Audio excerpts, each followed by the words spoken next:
Imagine for a moment that you are sitting inside a spaceship, the most powerful spaceship ever built. Its engines can push you faster and faster without any limit on fuel. You start accelerating. 10,000 kilometers per hour. 100,000. A million. You keep pushing. 10 million kilometers per hour. 100 million.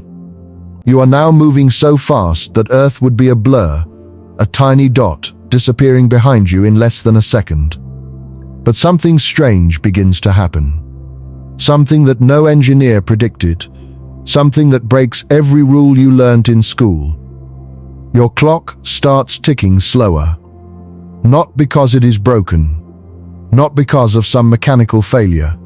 The actual flow of time inside your spaceship begins to change. A minute for you is no longer a minute for someone watching from Earth. And it gets worse. The faster you push, the heavier your ship becomes. Not because you added cargo. Not because fuel is building up. Your mass is increasing simply because you are moving faster. And the space in front of you? It is compressing. Shrinking. The distance to your destination is getting shorter. Not because you are covering it faster in the normal sense, but because space itself is contracting in your direction of motion. You push harder. 90% of a very specific speed. 95%. 99%. Your clock is now barely ticking compared to clocks on Earth. Your mass has grown to many times what it was at rest. And no matter how much energy you pour into those engines, no matter how hard you push, you cannot reach that final number. 299,792,458 meters per second. The speed of light. The universe will not let you reach it.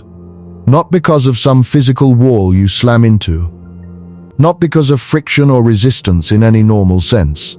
But because the very structure of reality, the way space and time are woven together, makes it mathematically impossible for anything with mass to reach that speed. You would need infinite energy. More energy than exists in the entire observable universe. And even then, you would only approach it, never touch it, never cross it. This raises what might be the deepest question in all of physics. Why? Why does the universe have a speed limit at all? Who set it? What purpose does it serve? Is it truly unbreakable, or could there be ways around it that we have not yet discovered? And perhaps the most surprising question of all, is this speed limit actually about light? Or is it something far more fundamental? Something that would exist even if light did not? Today, we are going to explore one of the most profound mysteries in all of science. We are going to start from the very beginning, from a time when humans did not even know if light traveled at a finite speed or if it was instantaneous. We will walk through the experiments, the failures, the breakthroughs, and the moments of genius that led us to understand what this cosmic speed limit truly means. We will dive into Einstein's revolution, into the bizarre behavior of space and time at high speeds, into the connection between mass and energy, and ultimately into the deepest structure of reality itself. This is not a simple topic. This is a topic that touches everything. It touches why stars shine, why atoms exist, why time flows in one direction, why we are alone in the cosmos in a practical sense, and why the universe has the structure it does. By the end of this exploration, you will never look at a beam of light the same way again. You will understand that when you flip a light switch. You are not just illuminating a room.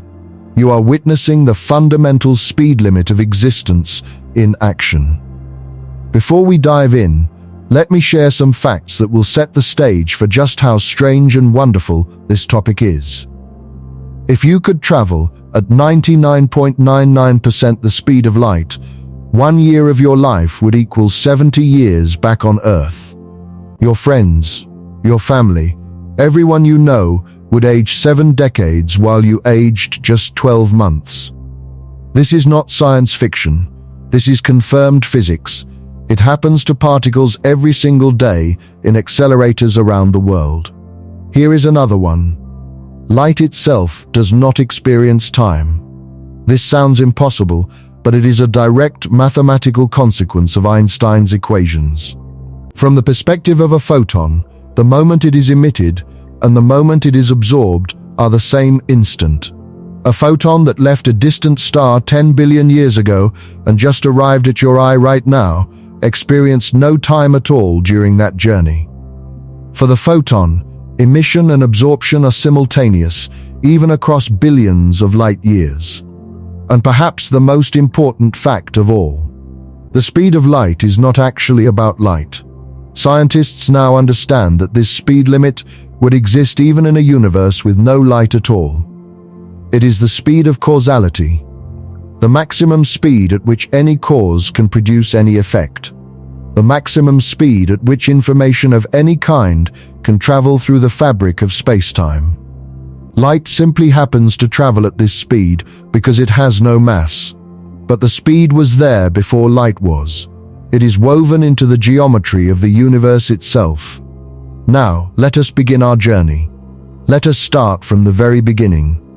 For most of human history, people assumed that light traveled instantaneously. When you look at a distant mountain and see sunlight reflecting off it, the light appears to arrive at your eyes the same instant it leaves the mountain. There is no perceptible delay. The ancient Greek philosophers debated this. Aristotle believed light was not a movement at all, but rather a state, a medium between the eye and the object that was either transparent or not. In his view, light did not travel. It simply was. But not everyone agreed. Empedocles, another Greek thinker who lived about a century before Aristotle, suggested that light must take some time to travel from its source to our eyes. He reasoned that light is something that moves, and anything that moves must take time to get from one place to another. It was a logical argument, but he had no way to test it. The speed involved was simply too great for any experiment available at that time. Fast forward more than 2,000 years to the early 1600s. Galileo Galilei, one of the greatest experimenters in history, decided to actually test whether light travels at a finite speed. His method was clever in its simplicity. He and an assistant each took a covered lantern and stood on hilltops about a mile apart. Galileo would uncover his lantern, and the assistant was instructed to uncover his own lantern the moment he saw Galileo's light. Galileo would then measure the time between uncovering his own lantern and seeing the light from his assistant's lantern return.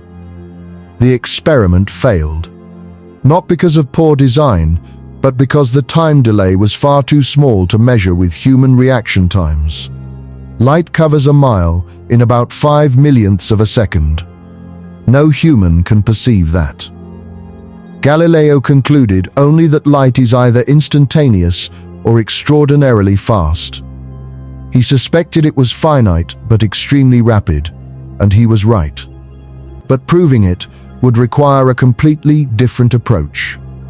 The first successful measurement of the speed of light came from an unexpected source. Not from a laboratory experiment, but from careful observation of the heavens. In 1676, a Danish astronomer named Ole Roemer was working at the Paris Observatory, studying the moons of Jupiter.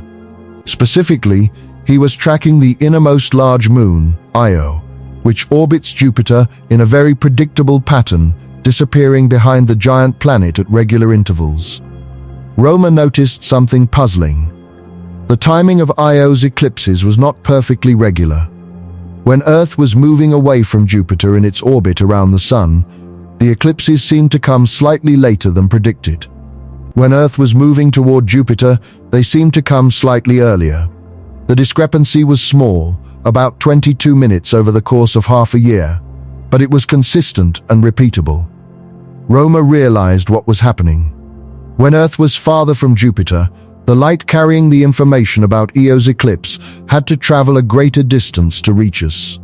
The delay was not in Io's orbit, which was perfectly regular.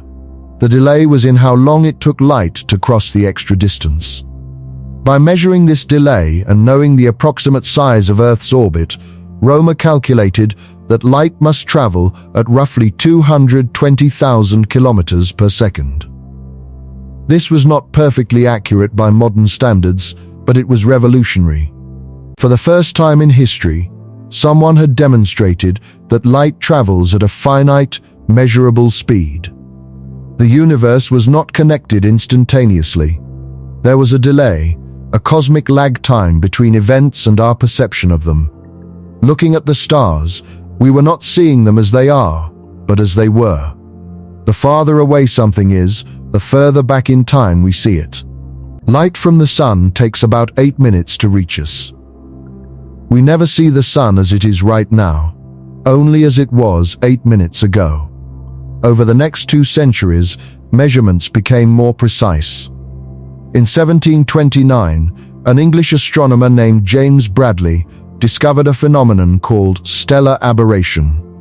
He noticed that the apparent positions of stars shift slightly over the course of a year, and the pattern of this shift is related to Earth's velocity around the sun. By analyzing this shift, he could calculate the speed of light more accurately, arriving at a value closer to the modern measurement. Then came the laboratory measurements. In 1849, French physicist Hippolyte Fizeau devised an ingenious experiment using a rapidly spinning toothed wheel. He aimed a beam of light through a gap in the wheel's teeth toward a mirror several kilometers away. The light passed through a gap, traveled to the distant mirror, reflected back, and returned. If the wheel was spinning at just the right speed, the returning light would be blocked by the next tooth. By measuring the wheel's rotation speed at which this blocking occurred, and knowing the distance to the mirror, Fizeau calculated the speed of light to within about 5% of the modern value. A few years later, Léon Foucault improved on this technique using rotating mirrors instead of toothed wheels, achieving even greater precision. By the middle of the 19th century, scientists had a very good idea of how fast light travels. But they were about to discover something far more important than the mere number. They were about to discover why light travels at that specific speed. In 1861, Scottish physicist James Clerk Maxwell accomplished one of the greatest unifications in the history of science. He took the known laws of electricity and magnetism, laws discovered by experimenters like Faraday, Ampere, and Coulomb, and combined them into a single set of equations. These 4 equations, now known as Maxwell's equations, described everything about electric and magnetic fields and how they interact. But when Maxwell solved his own equations, he discovered something stunning. The equations predicted the existence of waves, undulating patterns of electric and magnetic fields that would propagate through space, each field generating the other in an endless self-sustaining dance.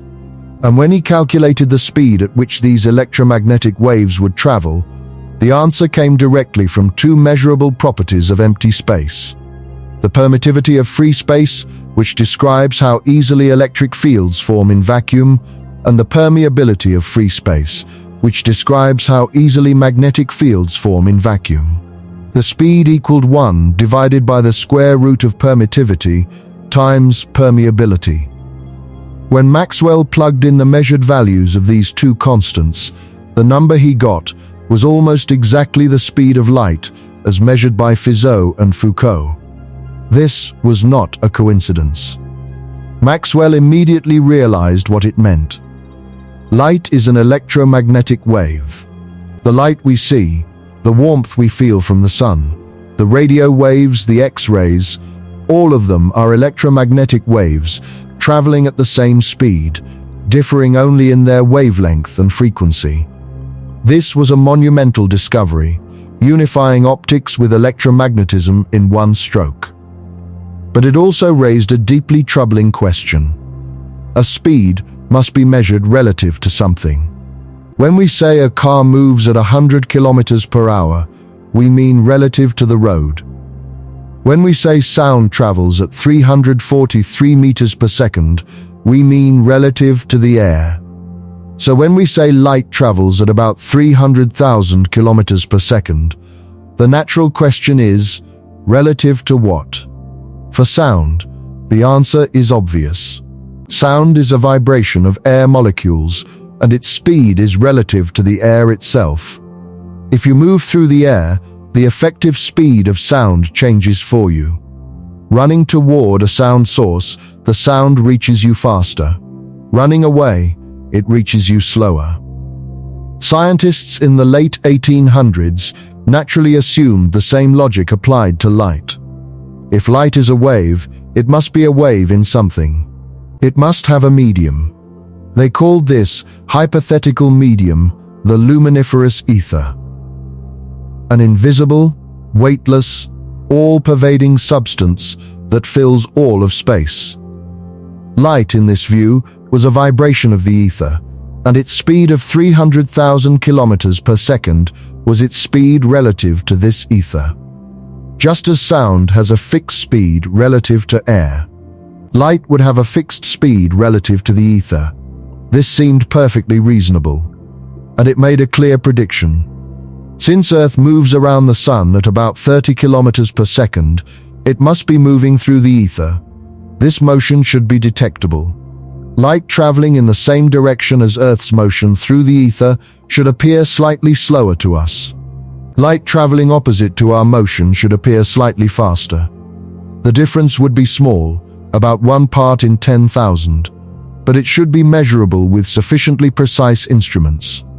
In 1887, 2 American scientists set out to detect this difference, and in doing so performed what many call the most important failed experiment in the history of physics. Albert Michelson and Edward Morley built an exquisitely sensitive instrument called an interferometer. It split a beam of light into 2 perpendicular paths, sent them traveling equal distances, and then recombined them. If Earth's motion through the ether affected light speed differently in different directions, the 2 beams would arrive slightly out of sync, creating a visible interference pattern that would shift as the apparatus was rotated. They performed the experiment with extraordinary care, floating their apparatus on a pool of mercury to eliminate vibrations, taking measurements at different times of day and different seasons to account for Earth's changing direction of motion. The expected result was a clear and measurable shift in the interference pattern. The actual result was nothing. Zero, no shift at all, to within the precision of their instrument, which was more than sufficient to detect the expected effect. Light appeared to travel at exactly the same speed, regardless of direction, regardless of Earth's motion. The ether wind did not exist. This result was deeply disturbing to the physics community. Several attempts were made to explain it while preserving the ether concept. The most notable came from Hendrik Lorentz and George Fitzgerald, who independently proposed that objects physically contract in their direction of motion through the ether. This contraction, they argued, would shrink the interferometer arm just enough to compensate for the expected time difference, producing the null result. The mathematics worked perfectly, but it was an odd sort of explanation. It required a mysterious force that shortened objects in exactly the right way to hide the ether's existence from any possible measurement. Henri Poincaré, the great French mathematician, went further. He articulated a principle of relativity, arguing that no experiment could ever detect absolute motion. He worked out much of the mathematics that would later appear in special relativity. But Poincaré still believed in the ether. He saw his principle of relativity as a statement about the limits of measurement, not about the nature of reality itself. The stage was set for a revolution. On one side stood Maxwell's equations, which predicted a specific speed for electromagnetic waves, with no mention of any observer or reference frame. On the other side stood Newtonian mechanics, which said that velocities simply add together. You on a train moving at 50 kilometers per hour throw a ball forward at 20 kilometers per hour, and someone on the platform sees the ball moving at 70. Simple addition.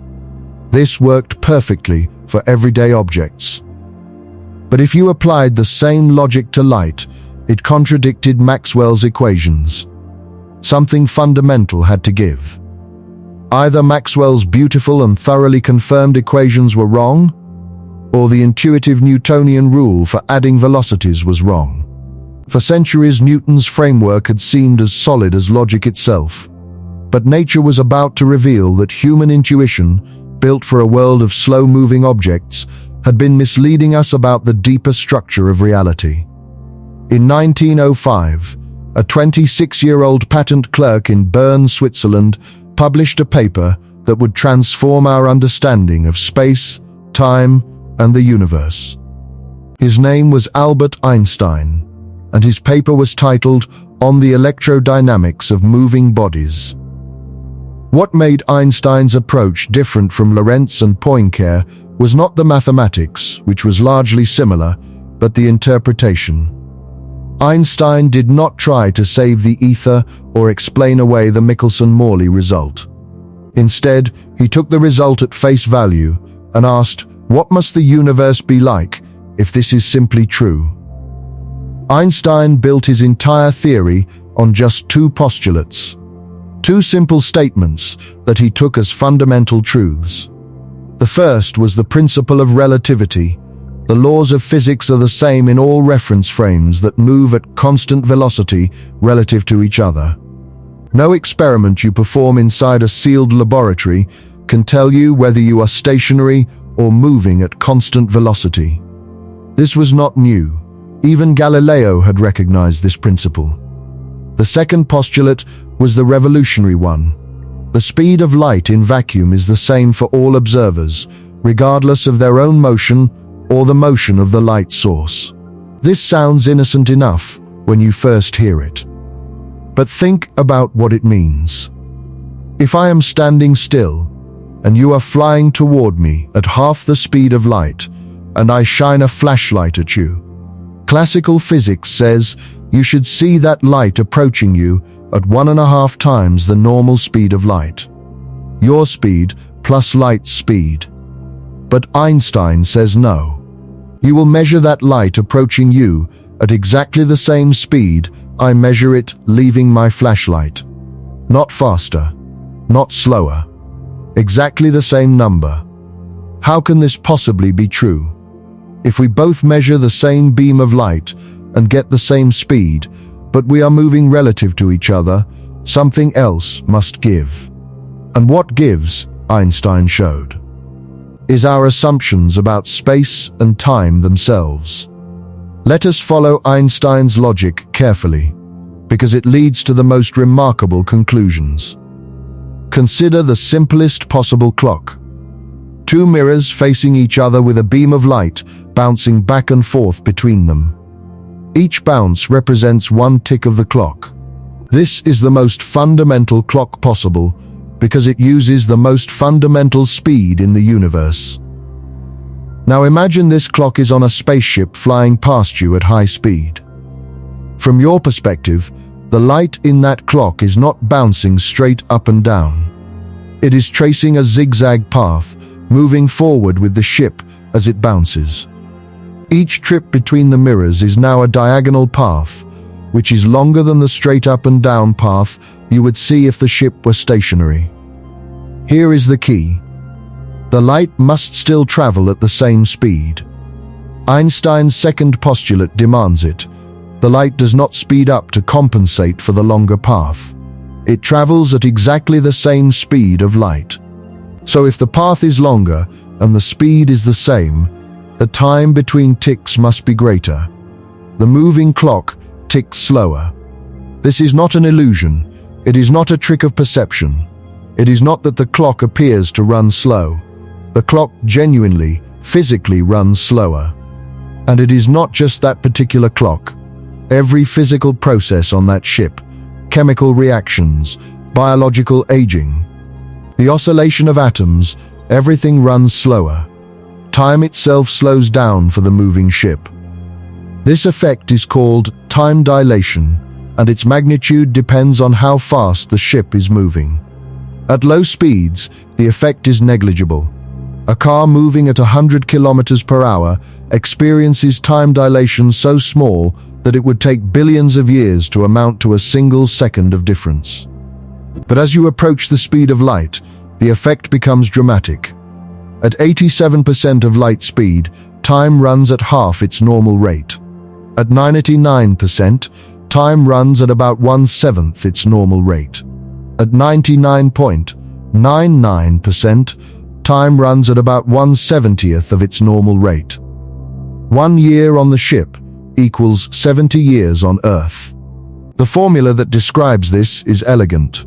The time dilation factor equals 1 divided by the square root of 1 minus the velocity squared divided by the speed of light squared.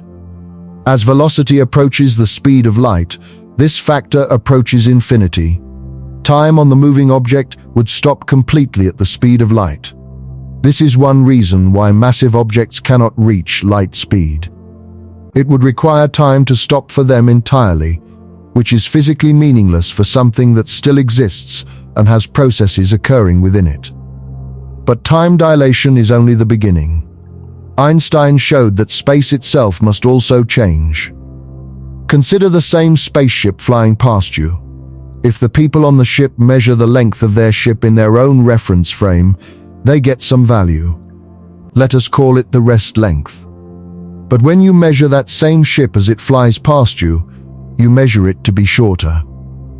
Not because it has been compressed by some force, but because the very notion of length depends on measuring both ends simultaneously. And simultaneity itself has changed between your frame and theirs. This is length contraction. Objects moving relative to you are shorter in the direction of motion. The same formula governs it. At 87% of light speed, an object is half its rest length. At 99%, it is about 1/7. At 99.99%, about 1/70th. The object is genuinely shorter in your reference frame. And if you could somehow take a photograph of it as it flew past, you would see it compressed. Now here is something crucial that often causes confusion.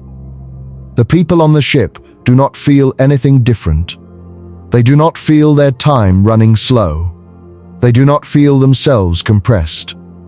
In their own reference frame, everything is perfectly normal. Their clocks tick at the normal rate, their ship is its full length, and all the laws of physics operate exactly as they do for you. In fact, from their perspective, it is you who is moving, and therefore you whose time is slow, and you whose length is contracted. Both views are equally valid. Neither observer is more correct than the other. There is no preferred reference frame, no absolute standard of rest. This leads to one of the most counterintuitive consequences of special relativity, the relativity of simultaneity. Two events that are simultaneous in one reference frame are not necessarily simultaneous in another. Let me give you Einstein's own thought experiment to illustrate this. Imagine a train moving at very high speed along a platform. Lightning strikes both the front and the back of the train at the exact same moment, as measured by a person standing on the platform exactly in the middle between the two strike points. This platform observer sees both flashes of light at the same time, because both strikes happen simultaneously and both are equidistant from them. They conclude the strikes were simultaneous. Now consider a person sitting exactly in the middle of the train. After the strikes happen, the light from both strikes travels toward this train passenger. But the train is moving. The passenger is moving toward the light coming from the front of the train and away from the light coming from the back. Since both light beams travel at the same speed of light regardless of the train's motion, the light from the front reaches the passenger first. The passenger concludes that the front strike happened before the back strike, They were not simultaneous. Who is right? Both of them. There is no absolute answer to the question of whether two spatially separated events are simultaneous. It depends on your frame of reference. Simultaneity is relative, not absolute. There is no universal now stretching across the universe. Your now and my now are different if we are moving relative to each other. This has a profound implication for our understanding of time and existence. If there is no universal present moment, then the past, present, and future are not universally defined categories. An event that is in your future might be in the present or even the past for a different observer. The universe does not unfold in a single sequence of moments. It exists as a four-dimensional block of space-time, with different observers slicing through it at different angles to define their personal version of now. Let us now confront directly the question of why the speed of light is a limit. We have seen that time slows down and length contracts as you approach light speed. But there is another effect that provides perhaps the most direct explanation for why you cannot reach it. This is the increase of what we might call inertia at high speeds. In classical physics, Newton's second law says that force equals mass times acceleration. Apply a constant force to an object, and it accelerates at a constant rate, gaining speed linearly with time. Keep applying force forever, and the object reaches any speed you want, no limit. This works perfectly well at everyday speeds. But special relativity modifies this relationship. As an object moves faster relative to you, it becomes harder to accelerate. Not because of friction or drag, but because of the structure of space-time itself. The relationship between force and acceleration changes. At speeds much lower than light, the classical formula is an excellent approximation. But as you approach light speed, the effective resistance to acceleration increases without limit. Think of it this way. At 10% of light speed, pushing a spaceship is only slightly harder than Newton predicted. At 50%, it is noticeably harder. At 90%, it takes about 2.3 times more energy than Newton would predict for the same change in speed. At 99%, it takes about 7 times more. At 99.9%, about 22 times more. And as you get closer and closer to the speed of light, the energy required grows without bound, approaching infinity. This is not an engineering problem that better technology could solve. It is a fundamental feature of how space and time work. The reason is deeply connected to everything we have discussed. Energy has inertia. When you add kinetic energy to an object, you are adding to its effective inertia, making it harder to accelerate further.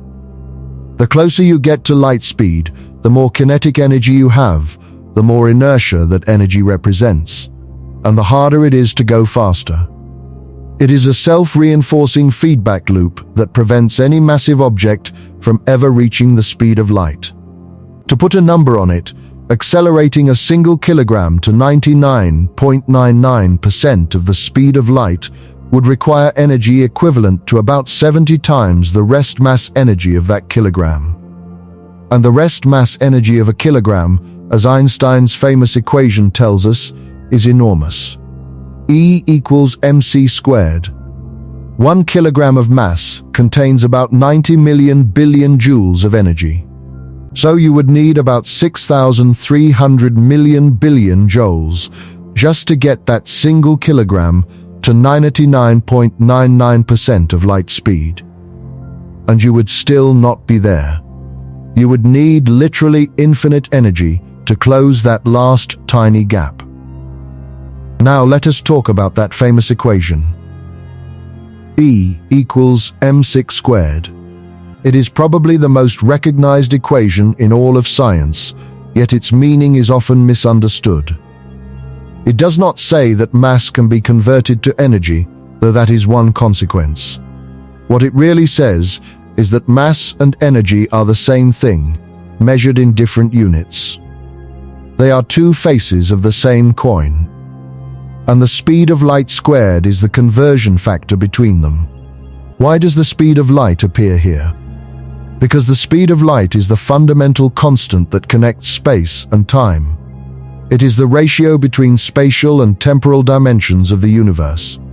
When you square it, you get an enormous number, which is why a small amount of mass corresponds to a huge amount of energy. 1 kilogram of matter, if fully converted to energy, would release the equivalent of about 20 megatons of explosive.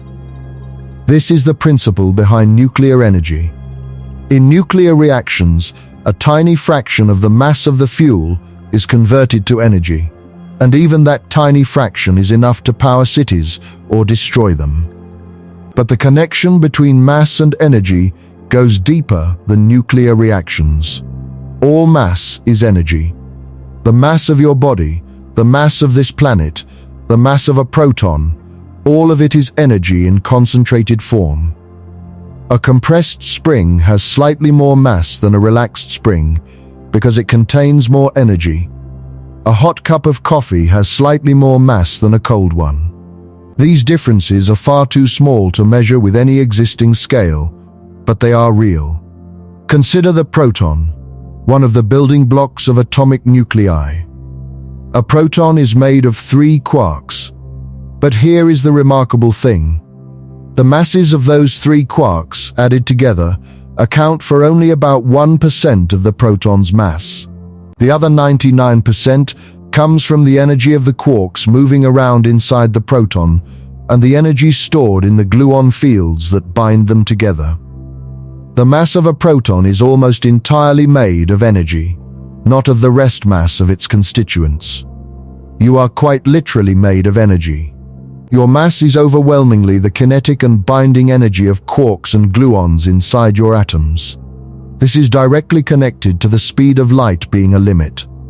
The speed of light squared is the exchange rate between mass and energy.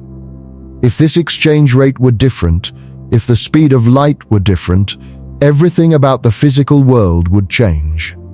The amount of energy released in nuclear reactions, the mass of protons and neutrons, the binding energy of atomic nuclei, the chemistry of elements, all of it depends on this number.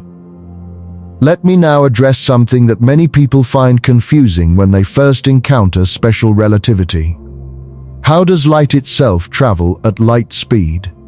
If massive objects need infinite energy to reach that speed, how does light manage it? The answer is that light never accelerated to the speed of light. Photons, the particles of light, are created already traveling at this speed. They have zero rest mass, and this is the key. The equations of special relativity make a sharp distinction between particles with mass and particles without. For a massive particle, the speed of light is an unreachable upper bound.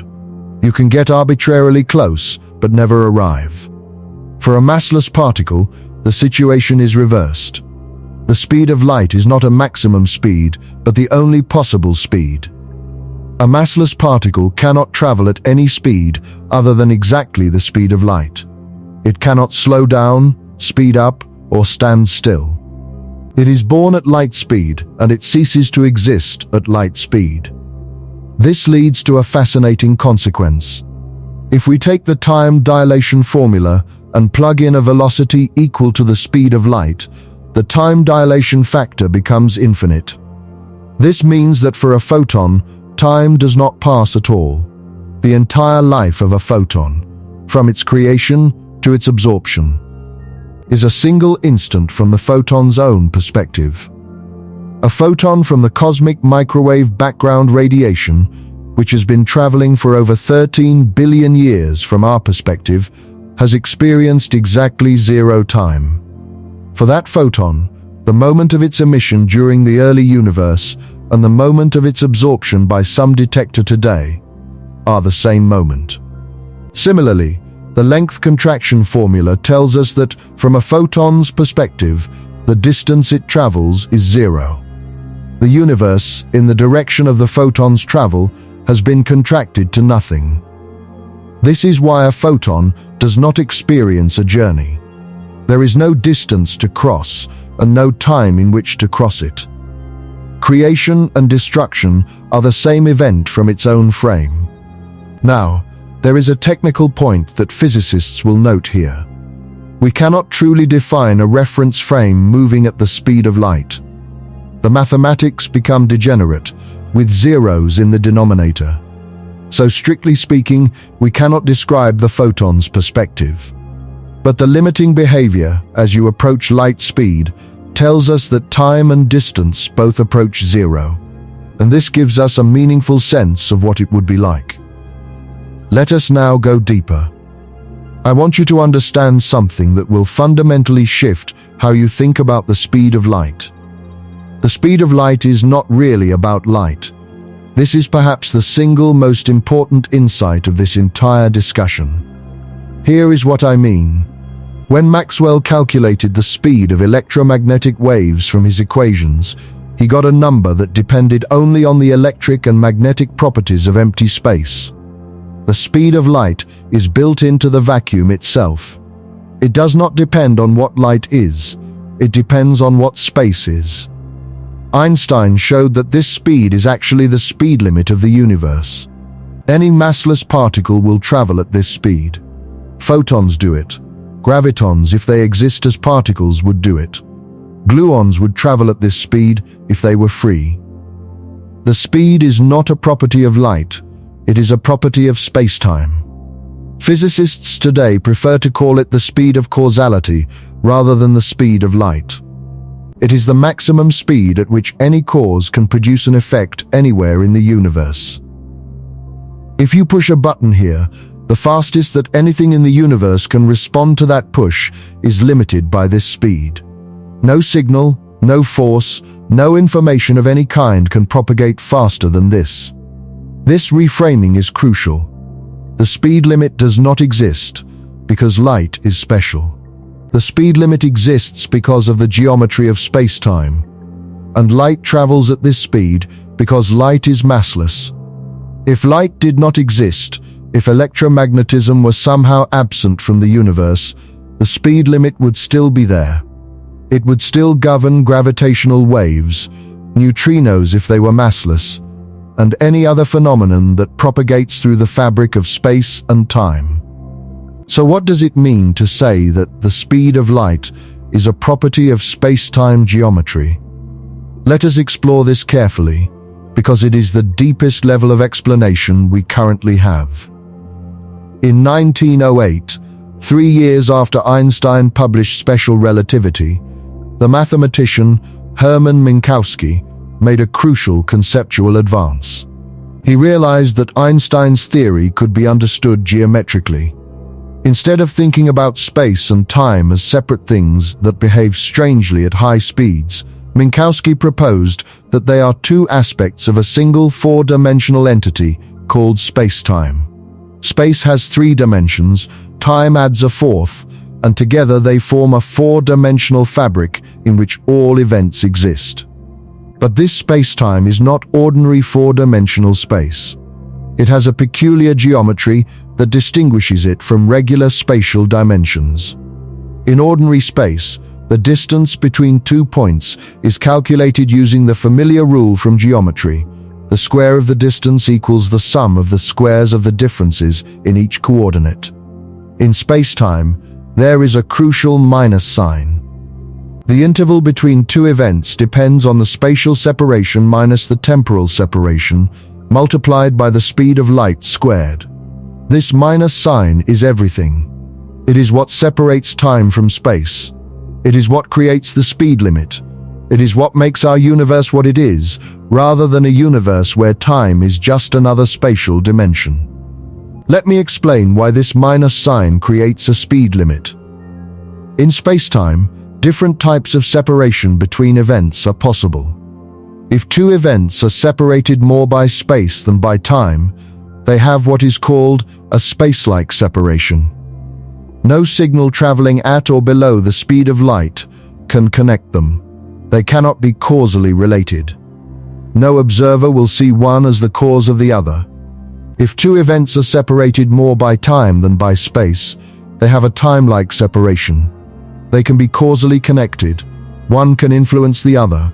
An object moving below the speed of light can travel from one to the other.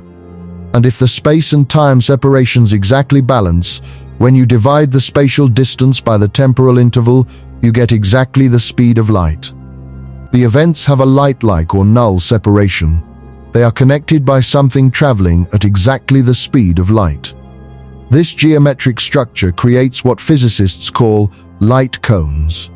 For any event in space-time, you can draw a cone extending into the future that represents all the events that this event can possibly influence. The surface of that cone represents signals traveling at exactly the speed of light. The interior represents signals traveling slower. Everything outside the cone is forever beyond the reach of any influence from that event. The speed of light is the boundary of the cone. It is the edge between what can be causally connected and what cannot. It is not a speed in the ordinary sense. It is a geometric feature of space-time, like the boundary between inside and outside a circle. Asking why the speed of light is a limit is, in a deep sense, like asking why a circle has an inside and an outside. It is a consequence of the geometry. But this raises the next question. Why does space-time have this particular geometry? Why the minus sign? Why this specific structure that creates light cones and a finite speed limit? This is where we approach the edge of current understanding. We can give some partial answers. A universe without a speed limit, one where information could travel infinitely fast, would be a universe where causality breaks down, without a finite propagation speed for effects. The distinction between cause and effect becomes unclear. The future could influence the past.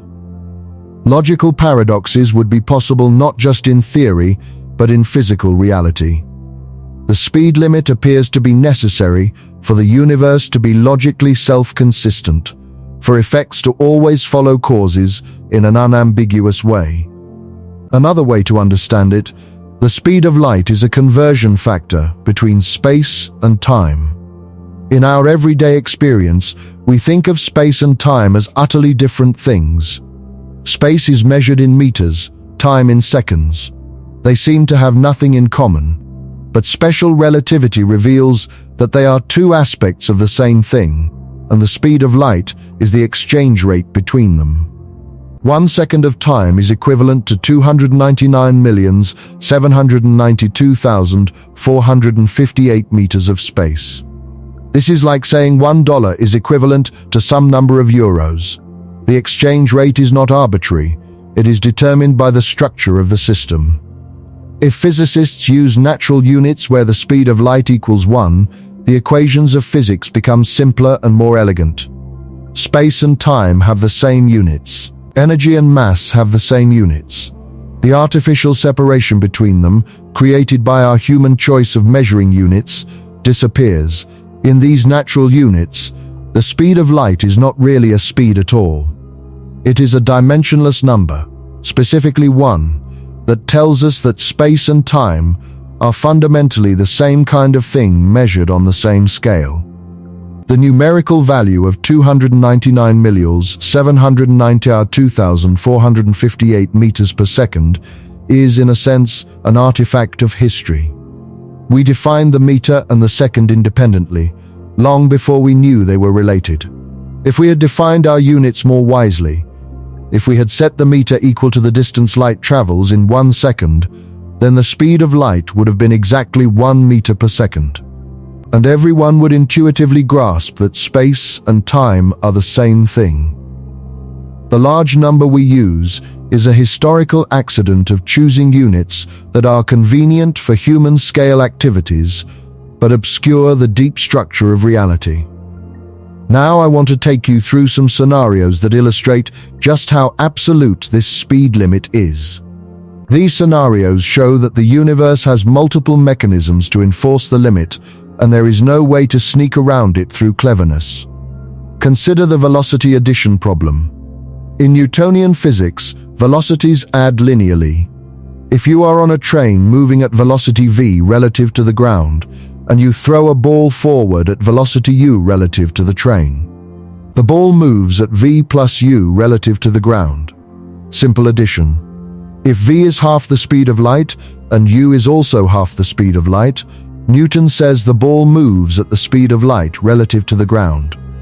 And if v and u are each 75% of light speed, Newton says the ball moves at 150% of light speed. Faster than light. The speed limit is broken. But relativity replaces this simple addition with a different formula. The combined velocity equals v plus u divided by 1 plus v times u divided by the speed of light squared. That extra term in the denominator changes everything. Let us plug in our numbers. V equals half the speed of light. U equals half the speed of light. The combined velocity equals the speed of light divided by 1 plus 1/4. That gives us 80% of the speed of light. Not 100% as Newton predicted, but only 80%. What about the more extreme case? V equals 90% of light speed, U equals 90% of light speed. Newton would say the combined velocity is 180%, well over the limit. But the relativistic formula gives 90% plus 90% divided by 1 plus 80/100ths, which works out to about 99.4% of the speed of light. Still below the limit. Always below the limit. No matter what numbers you plug in, as long as both v and u are less than the speed of light. The combined velocity is also less than the speed of light. The formula guarantees it. It is mathematically impossible to combine sublight speeds in relativity and get a superlight result. The universe's speed limit is not just enforced by energy requirements, it is built into the very mathematics of how velocities combine. Here is another scenario. You are on a spaceship traveling at 99% of the speed of light. You turn on a flashlight and shine it forward. What happens? In Newtonian physics, the light should travel at the speed of light plus 99% of the speed of light, giving 199% of the speed of light relative to the ground. But this does not happen. The light moves away from you at exactly the speed of light, as measured by you. And someone stationary also sees that same light moving at exactly the speed of light, not at 199%. Both of you measure the same speed for the light. How is this possible? It is possible because your time and your space are different from the stationary observer's time and space. Your seconds are longer than theirs. Your meters are shorter than theirs. These differences conspire in exactly the right way to ensure that both of you measure the same speed for light. The universe adjusts time and space themselves to maintain the speed limit. This is not a coincidence. It is the fundamental nature of space-time geometry. Consider one more scenario. Constant acceleration. Suppose you have a spacecraft that can maintain a constant acceleration of 1g, approximately 10 meters per second squared, comfortable Earth gravity. You accelerate continuously. In Newtonian physics, your velocity increases by about 10 meters per second every second. After 1 year of acceleration, you would be moving at about 315 million meters per second, slightly faster than light. After 2 years, twice that. In relativistic physics, the situation is completely different. You do accelerate. You feel constant acceleration. Your thrust is constant. But your velocity, as measured by a stationary observer, never reaches the speed of light. After 1 year of ship time at 1g, you are moving at about 77% of light speed. After 2 years, about 97%. After 5 years, about 99.99%. After 10 years, 99,999%. You keep getting closer and closer to the speed of light with every passing second, but you never arrive. From your perspective inside the ship, nothing seems wrong. Your engines are pushing just as hard as ever. You are accelerating at the same rate you always were. The reason you never reach light speed is not that your engines become weaker. It is that the relationship between force and velocity change is different at relativistic speeds. More and more of your engine's output goes into increasing your inertia rather than your velocity. But here is the beautiful part. Even though you never reach light speed, time dilation means you can still cross enormous distances in a reasonable amount of ship time. At constant 1g acceleration to the midpoint, then 1g deceleration to arrive, you could reach the center of our galaxy, 26,000 light-years away, in just about 20 years of ship time. The catch? Over 26,000 years would pass on Earth. You would arrive in the future, separated from everyone you knew by millennia. This is not science fiction. The physics is well established and confirmed. It is engineering that stands in the way, not physical law. The energy requirements would be astronomical, literally requiring more energy than humanity currently produces. But the physics allows it. The speed limit does not prevent you from crossing vast distances in your own time. It only prevents you from doing so in everyone else's time simultaneously. Now let us expand our view. Einstein published special relativity in 1905, and it dealt with objects moving at constant velocity in flat space-time with no gravity.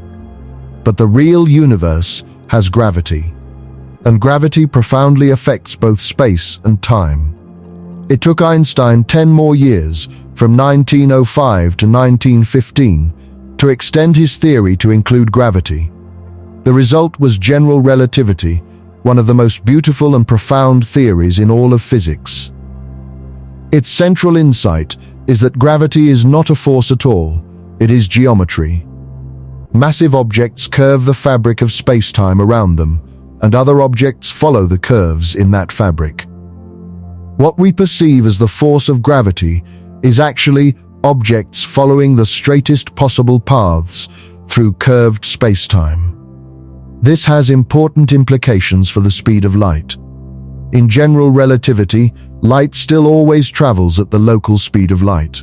If you are standing right next to a beam of light and measure its speed, you always get exactly 299,792,458 meters per second, regardless of any gravitational effects. But from a distance, things appear more complicated. Near a massive object, time runs slower. This is gravitational time dilation, a separate effect from the velocity-based time dilation of special relativity. A clock at the surface of the Earth ticks very slightly slower than a clock on a satellite in orbit. This difference is tiny, about 45 microseconds per day, but it is real and it matters. GPS satellites must correct for this effect. Without the relativistic correction, GPS would accumulate errors of about 10 kilometers per day, making it completely useless for navigation. Near a black hole, gravitational time dilation becomes extreme. Imagine watching someone fall toward a black hole. From your distant viewpoint, their clock appears to slow down as they approach the event horizon. They appear to move slower and slower, never quite reaching the horizon. Light emitted from near the horizon is gravitationally redshifted, stretched to longer and longer wavelengths, getting dimmer and redder until it fades from view. From outside, it appears as if nothing ever actually crosses the event horizon. But from the falling person's perspective, nothing unusual happens at the horizon. They cross it in finite time by their own clock. They do not notice any barrier, any wall, any special boundary. The event horizon is only significant from the outside. It is the point of no return, the boundary beyond which no signal can escape to the outside universe, because it would need to travel faster than light to do so. The speed limit creates the event horizon. Without a maximum speed, there could be no black holes. Let us think about what a black hole really tells us about the speed of light. A black hole forms when mass is compressed into a region so small that the escape velocity from its surface reaches the speed of light. Since nothing can travel at or faster than the speed of light, nothing can escape. Not light, not matter, not information of any kind. The interior of the black hole is causally disconnected from the rest of the universe. But it is important to understand correctly what is happening. Light inside a black hole still travels at the speed of light locally. It is not slowed down. What happens is that space-time itself is so severely curved that all directions, even those that would normally point outward, actually point toward the singularity. It is not that light is too slow to escape. It is that there is no outward direction to escape to. All paths lead inward, regardless of speed. The speed limit is maintained, but the geometry of space itself has been deformed to create an inescapable trap. In 2015, humanity received stunning confirmation that general relativity is correct even in the most extreme conditions. The LIGO observatory detected gravitational waves, ripples in space-time itself, produced by two black holes spiraling into each other and merging about 1.3 billion light-years away. These waves, produced by the most violent event we have ever observed, traveled at exactly the speed of light across that vast distance. Not faster, not slower. Exactly at the cosmic speed limit. This was the first direct detection of gravitational waves, confirming a prediction Einstein made exactly 100 years earlier. And the fact that they travel at the speed of light is deeply significant. It means that gravity itself propagates at the speed limit. If the Sun were to suddenly disappear, we would continue orbiting its former location for about 8 minutes. Because the information about its disappearance, traveling at the speed of light, would take that long to reach us. We would also continue to see its light for the same 8 minutes. The gravitational change and the light would arrive at exactly the same moment. This is not a coincidence. Both propagate at the same fundamental speed because both are phenomena of space-time. And space-time has one speed limit, not two. In 2017, an even more dramatic confirmation occurred. LIGO and other detectors observed gravitational waves from two neutron stars colliding. About 1.7 seconds after the gravitational wave signal arrived, a burst of gamma rays was detected from the same source. The gravitational waves and the electromagnetic radiation. Two completely different phenomena traveled together across 130 million light-years and arrived within less than 2 seconds of each other. Given the complexities of the source, this was consistent with both traveling at exactly the same speed. The speed of light is indeed the speed of gravity, and both are the speed of causality. Now let us discuss some things that appear to violate the speed limit, but actually do not. These are important to understand because they illustrate what the speed limit actually forbids and what it does not. The expansion of the universe is perhaps the most dramatic apparent violation. We know from observations that distant galaxies are moving away from us. The farther a galaxy is, the faster it recedes. And beyond a certain distance, galaxies are receding from us faster than the speed of light. Right now, galaxies more than about 14 billion light-years away are moving away from us at superlight speeds due to the expansion of space. Does this violate relativity? No. And understanding why not illuminates what the speed limit actually means. The speed limit says that nothing can move through space faster than light.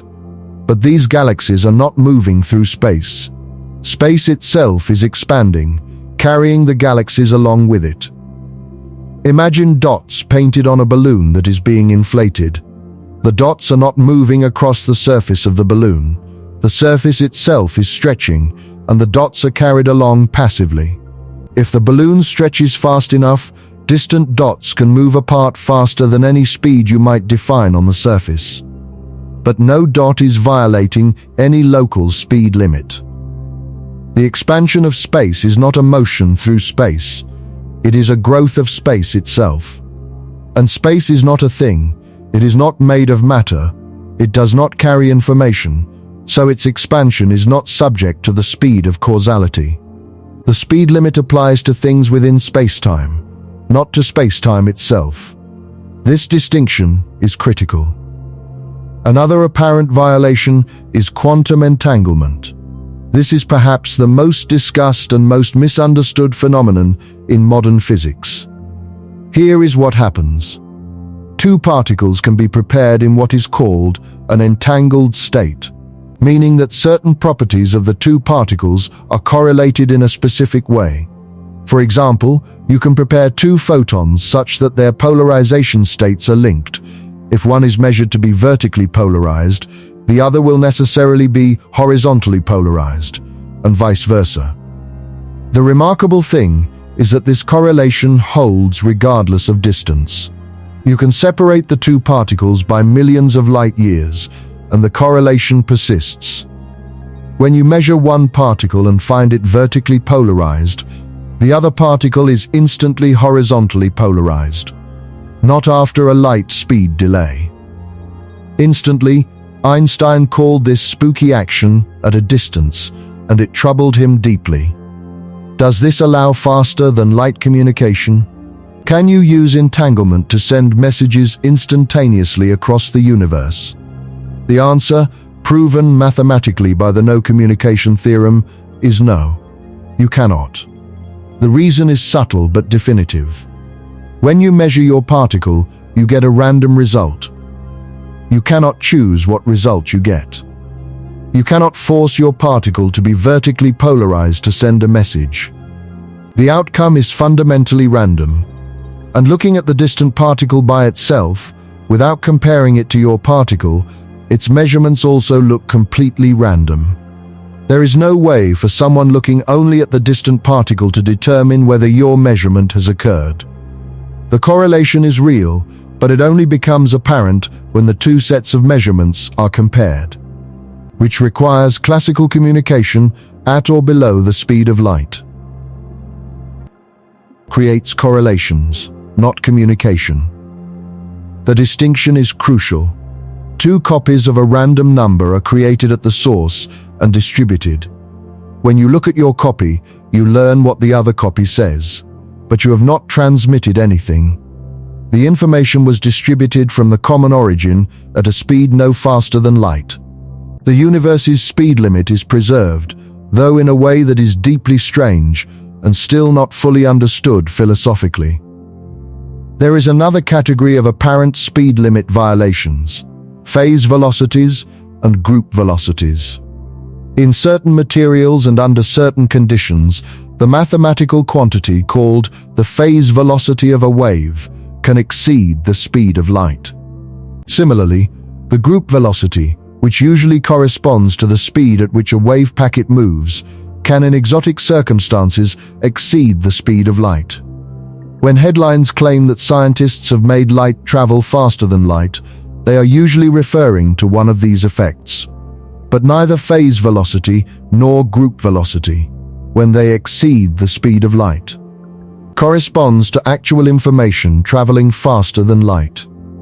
The phase velocity is a mathematical construct describing how the peaks of a wave move, but you cannot modulate the peaks to carry a signal at that speed.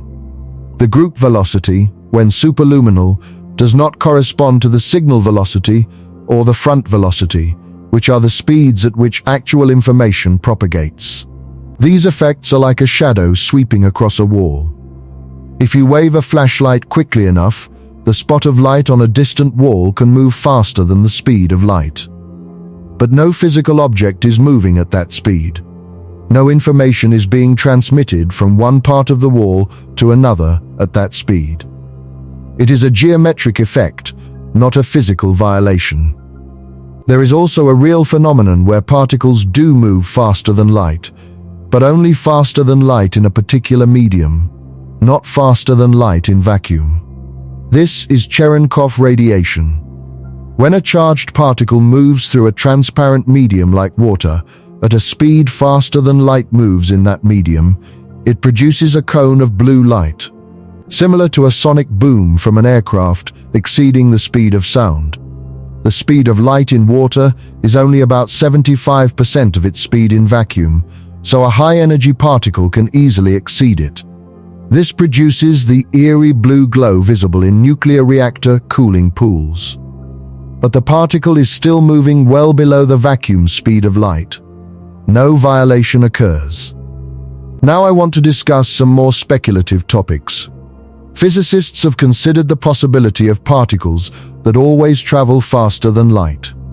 These hypothetical particles are called tachyons. In the framework of special relativity, there is nothing mathematically wrong with particles that always exceed light speed, as long as they never slow down to light speed or below. Just as massive particles are confined to sublight speeds, tachyons would be confined to superlight speeds. The speed of light would be a barrier from both sides. Tachyons would have some very strange properties. Their mass squared would be negative, which is called imaginary mass. They would lose energy as they speed up and gain energy as they slow down, approaching infinite energy as they decelerate toward the speed of light. The faster they go, the less energy they have. At infinite speed, they would have zero energy. If tachyons exist, would they allow faster than light communication and therefore time travel? This is debated, but most physicists believe the answer is no. The quantum field theory treatment of tachyonic fields does not produce superluminal signals. Instead, it typically indicates an instability in the vacuum, a sign that the field wants to settle into a different, stable configuration. The Higgs field before electroweak symmetry breaking is actually described by a tachyonic field in this mathematical sense. But this does not produce faster than light particles. No tachyon has ever been detected experimentally, and there is no strong theoretical reason to expect they exist as real particles. Another speculative possibility is the Alcubierre drive, a theoretical solution to Einstein's field equations proposed by physicist Miguel Alcubierre in 1994. This is a configuration of space-time curvature where space is contracted in front of a ship and expanded behind it, creating a wave in the fabric of space that carries the ship along. Inside this warp bubble, the ship is locally at rest. It is not moving through space faster than light. But the bubble itself, as a feature of space-time geometry, can move faster than light. Just as the expansion of the universe is not limited by the speed of light because it is space itself stretching, a warp bubble would not be limited because it is space itself moving. This sounds like a loophole in the speed limit, and in some mathematical sense it is. But there are enormous problems. The Alcubierre drive requires what is called exotic matter, matter with negative energy density. While quantum mechanics allows tiny regions of negative energy, the amounts required for a useful warp drive would be astronomical, possibly exceeding the total energy content of the observable universe. Furthermore, there are theoretical arguments that even if such a bubble could be created, it would be impossible to control from inside. Impossible to start or stop in a way that preserves causality, and possibly unstable against quantum effects. Most physicists regard the Alcubierre drive as a mathematical curiosity rather than a practical possibility. It demonstrates that general relativity's equations have solutions with surprising properties, but it does not mean that those solutions can be physically realized. The universe may have deeper restrictions beyond the classical field equations that prevent such configurations from forming. Let us now turn to one of the most fascinating thought experiments in all of physics. What if the speed of light were different?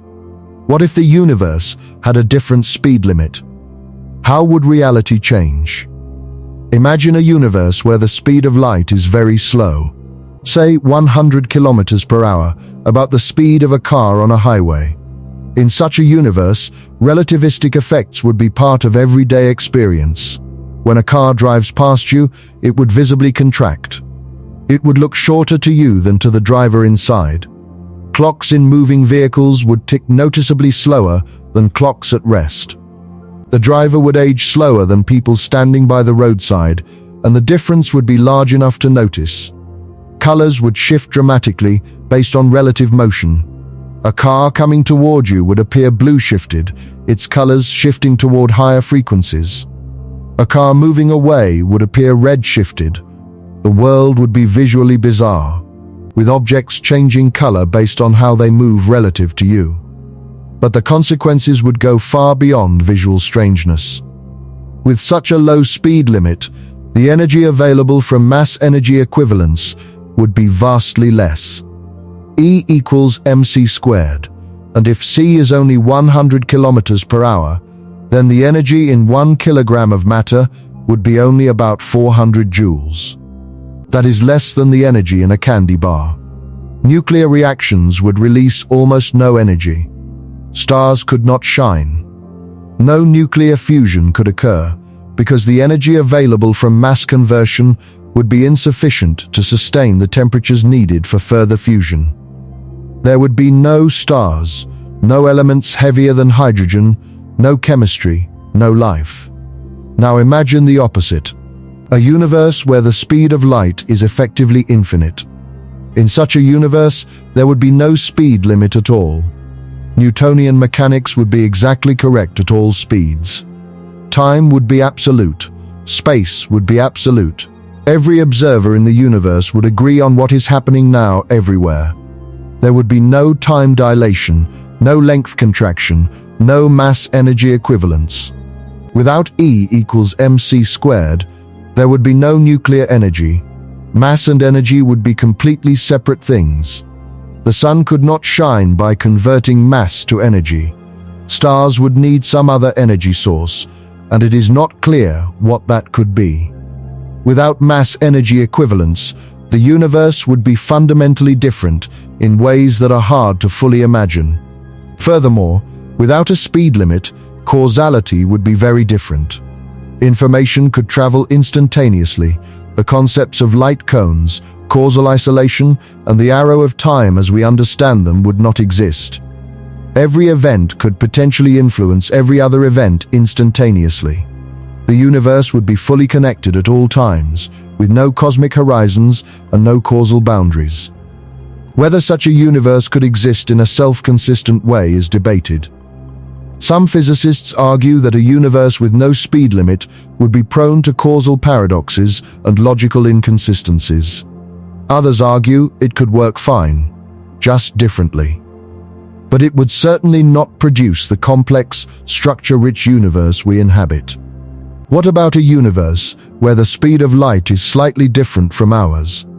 Say just 1% faster or slower? This question connects to one of the deepest mysteries in physics, the apparent fine-tuning of the universe for complex structure and life. The speed of light enters into many fundamental constants and relationships. One of the most important is the fine structure constant, usually denoted by the Greek letter alpha.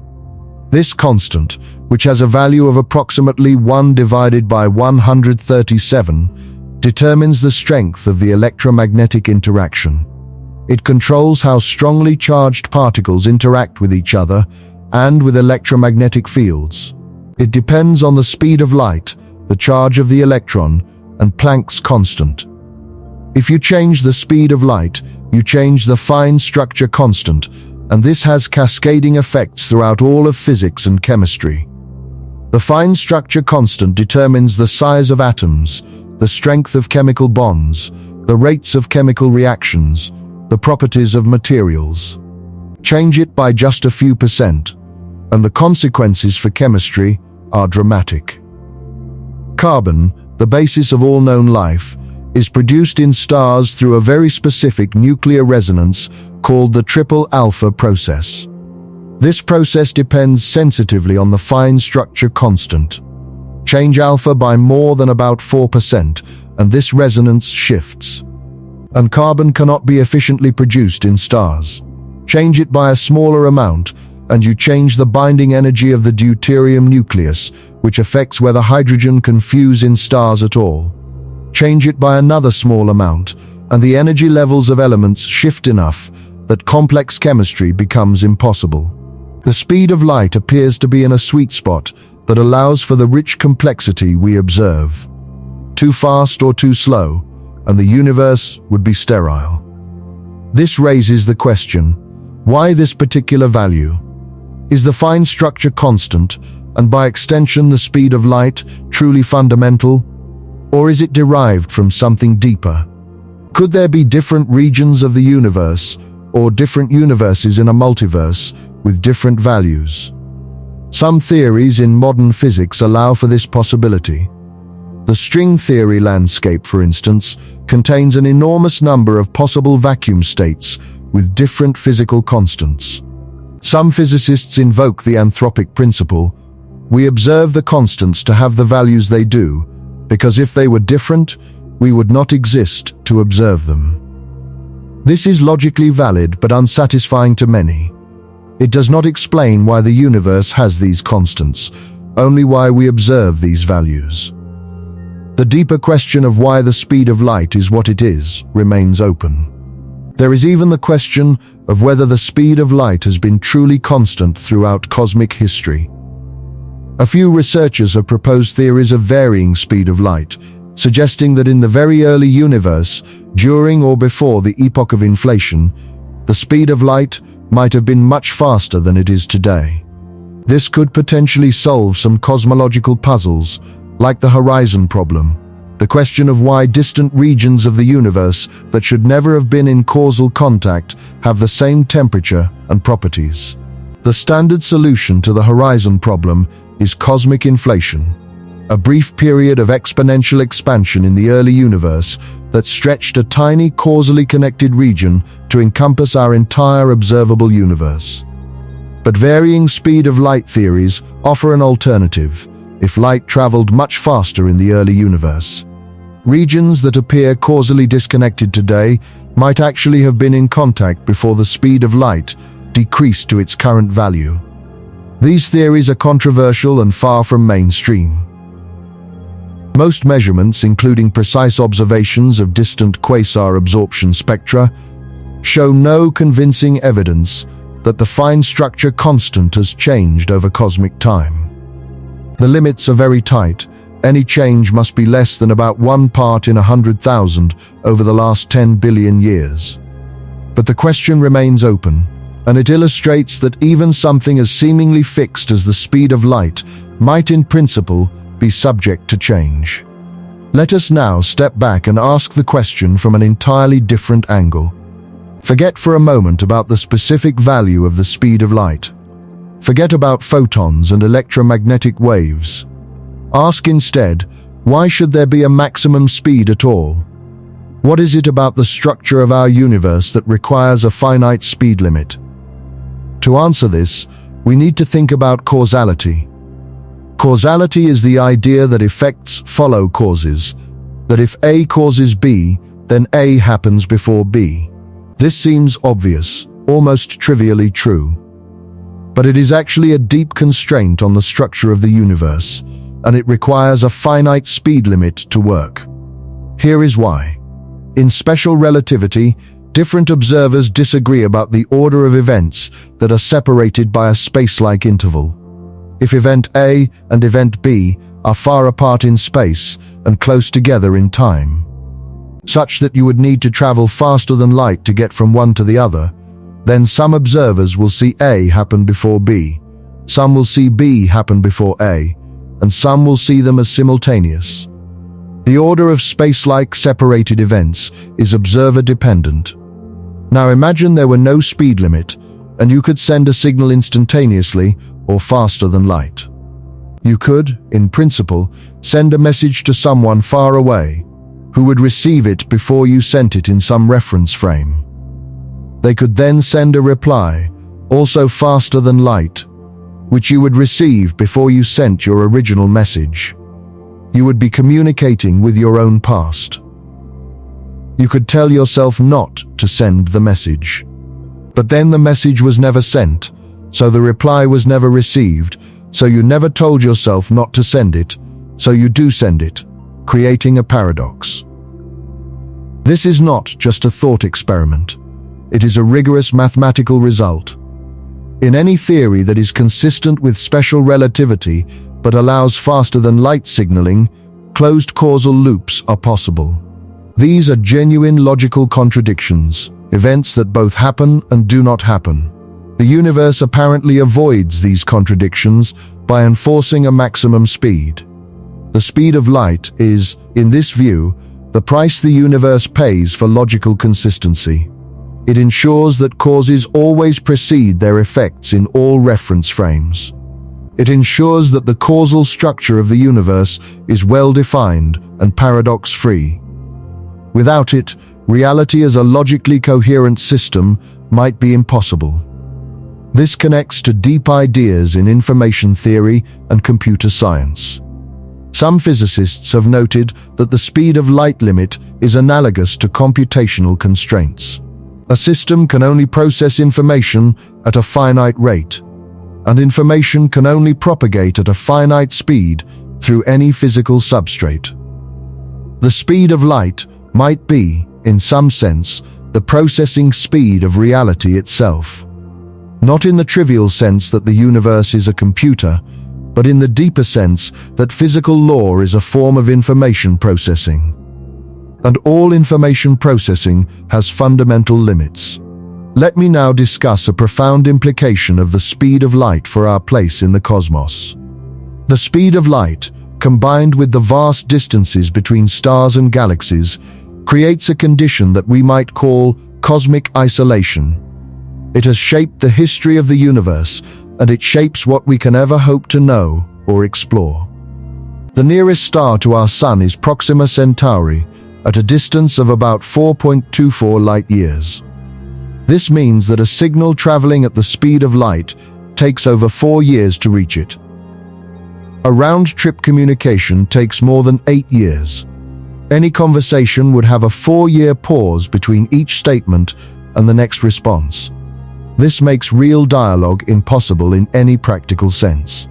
The nearest large galaxy, Andromeda, is about 2.5 million light-years away. A light-speed message sent today would arrive in 2.5 million years. Any reply would not reach us for 5 million years total. Civilizations, even advanced ones, cannot have conversations across such distances. Each is an island, isolated by time as much as by space.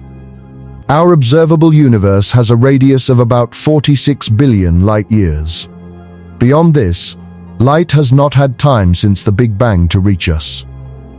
There could be infinite universe beyond this horizon, filled with galaxies, stars, and possibly life. We will never know. The speed of light, combined with the finite age of the universe, creates an information horizon that we can never peer beyond. And it gets worse. Because the universe is expanding, and the expansion is accelerating, galaxies beyond a certain distance are moving away from us faster than light. Every second, more galaxies cross this boundary and become forever unreachable.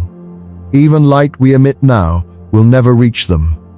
Over the coming billions of years, more and more of the observable universe will fade from view, redshifted beyond detection. In the far future, astronomers will see only our local group of galaxies, and the rest of the universe will be invisible, as if it does not exist. The speed limit guarantees that in the long run, the universe tends toward isolation. Separate regions of space are doomed to lose contact with each other. This is one of the melancholy implications of having a finite speed of causality in an expanding universe. The connections we have now, the light we receive from distant galaxies, even the cosmic microwave background radiation that tells us about the early universe, all of these will eventually fade. The speed of light gives us a window on the cosmos, but that window is slowly closing. This connects to one of the most famous questions in astrobiology, the Fermi paradox. If the universe is so vast and so old, and if life and intelligence arise naturally under the right conditions, then where is everyone? Why have we not detected signals from alien civilizations? Why have we not been visited? The speed of light provides at least a partial answer. Interstellar travel, even at a significant fraction of light speed, takes years to decades for the nearest stars and thousands to millions of years for the broader galaxy. Sending signals is easier, but still takes years for the nearest possible neighbors. And even if a civilization colonized the galaxy at 1/10 of the speed of light, it would take about 1,000,000 years to spread across the Milky Way.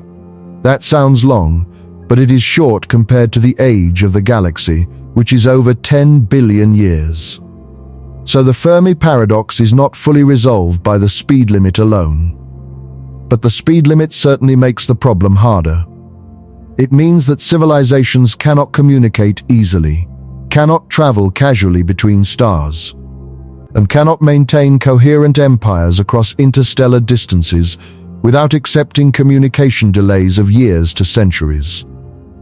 The speed of light fragments any galactic civilization into semi-autonomous parts that can only coordinate on timescales of centuries or millennia.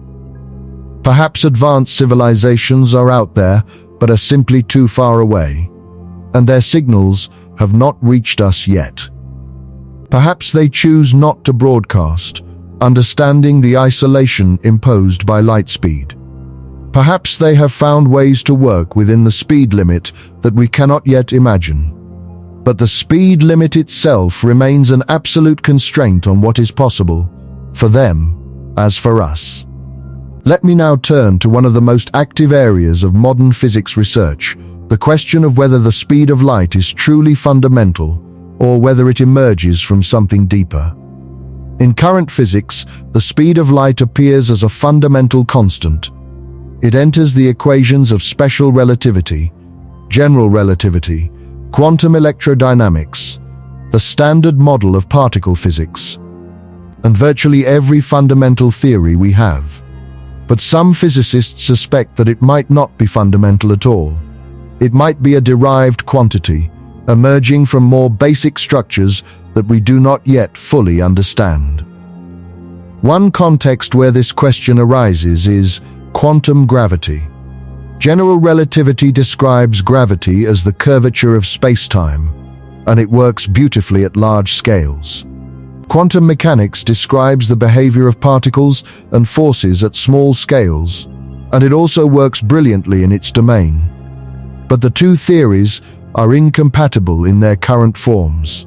At extremely small scales, the Planck scale of about 10 to the minus 35 meters, the smooth spacetime of general relativity should break down, and quantum effects should become important for gravity itself.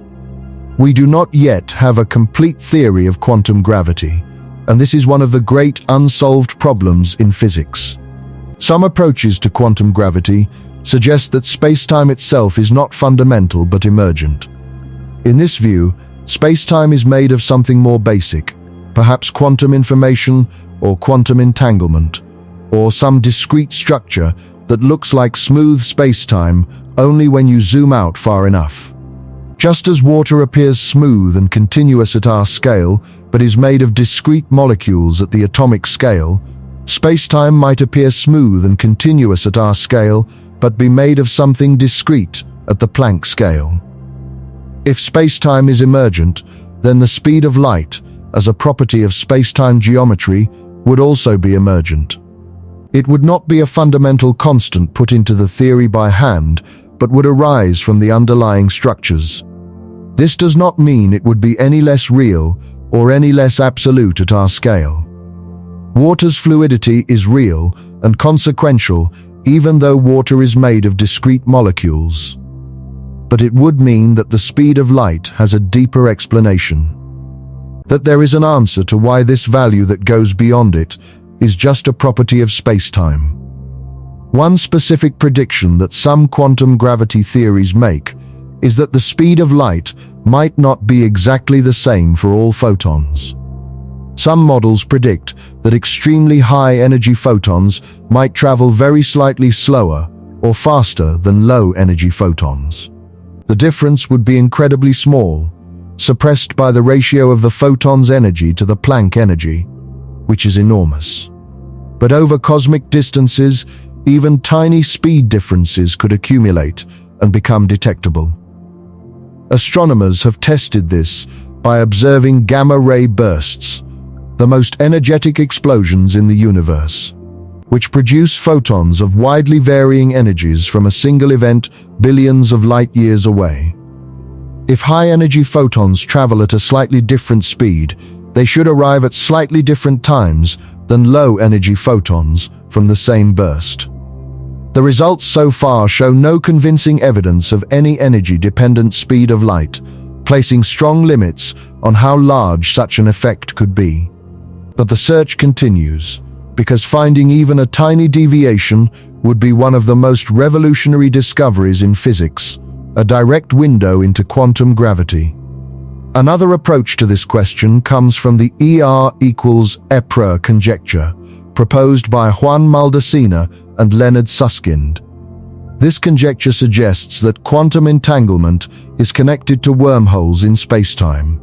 If this is correct, it suggests that the connectivity of spacetime itself arises from quantum entanglement between its fundamental constituents. The speed of light, as a property of that connectivity, would then be ultimately determined by the entanglement structure of the quantum state underlying spacetime. These ideas are still highly speculative and far from established science, but they illustrate that the question why does the speed of light have a limit might have a deeper answer than because spacetime has this geometry. The geometry itself might need explaining, and the explanation might lie in quantum information, entanglement, or structures we have not yet conceived. Let me also discuss the philosophical implications of the speed of light, because they are profound and affect how we think about the nature of reality. One of the deepest implications is for our concept of now. In everyday life, we have a strong intuition that there is a universal present moment. Right now, as I speak, events are happening all over the universe, and they are all happening now. They are all real, in the present tense. The past has already happened and no longer exists. The future has not happened yet and does not yet exist. Only the present is real. Special relativity demolishes this intuition. Because different observers moving at different speeds disagree about which distant events are simultaneous, there is no universal now. What is now for me is not now for someone moving relative to me. Events that I say are happening at this very moment, someone else says happened in the past or will happen in the future. And both of us are equally correct. This has led some physicists and philosophers to embrace what is called the block universe view. In this view, all of space-time exists at once. Past, present, and future are all equally real. The universe is a four-dimensional block of events, and our experience of time flowing, of the present being special, is an artifact of our consciousness, not a feature of reality. The passage of time is something minds do, not something the universe does. This is deeply counterintuitive and philosophically controversial. Not all physicists accept the block universe interpretation. Some argue that quantum mechanics, with its inherent indeterminacy and the collapse of the wave function, restores a meaningful distinction between past and future. Others argue that the block universe is the natural conclusion of taking relativity seriously. The debate continues, but it is one of the most profound consequences of the speed of light being finite and absolute. Another philosophical implication concerns determinism. In a universe with a maximum speed of propagation, the future state of any region of space is determined only by the events within its past light cone. Events outside the light cone are irrelevant because they cannot influence it. This means that physics is local. Every effect has a cause that is nearby in space-time. connected by a continuous chain of events at or below the speed of light. There is no action at a distance, no instantaneous influence across space. This locality principle is one of the foundations of modern physics. It is what makes physics possible as a predictive science. You do not need to know what is happening on the other side of the universe to predict what will happen here and now. Only events within your past light cone matter. The speed limit creates pockets of causal isolation that make the universe comprehensible, piece by piece. But quantum mechanics appears to challenge this locality through entanglement. Bell's theorem, proven in 1964 and confirmed experimentally many times since, shows that quantum correlations cannot be explained by any local hidden variable theory. The correlations between entangled particles are stronger than any purely local theory can produce. This suggests that reality has a non-local aspect to it, even though this non-locality cannot be used for signaling. How to reconcile quantum non-locality with relativistic locality is one of the deepest unresolved problems in the foundations of physics. They appear to contradict each other, yet both are confirmed by overwhelming experimental evidence. Most physicists accept both and live with the tension. Some approaches, like the many worlds interpretation of quantum mechanics or the consistent histories approach, attempt to resolve the tension by reinterpreting one or both theories. But a fully satisfactory resolution remains elusive. Let me now discuss the implications of the speed of light for the arrow of time. Why does time flow in one direction? Why do we remember the past but not the future? Why does entropy increase? These questions might seem unrelated to the speed of light, but they are connected. The speed of light establishes light cones, and light cones establish the causal structure of space-time. This causal structure defines which events can influence which other events, creating an ordering of events into cause and effect. This ordering is what gives time its directionality within the framework of space-time. However, there is a puzzle. The fundamental laws of physics are mostly time-symmetric. The equations of physics work just as well if you reverse time. A movie of two particles colliding and bouncing off each other looks perfectly physical, whether played forward or backward.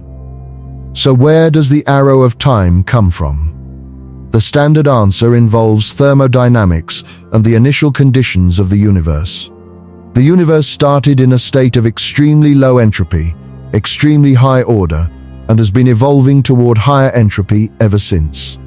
This increase in entropy is what we experience as the passage of time, as the aging of our bodies, as the wearing down of structures, as the mixing and spreading of energy.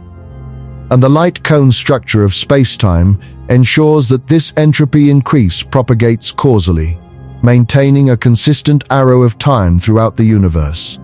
Without a speed limit, the arrow of time might be undefined or inconsistent.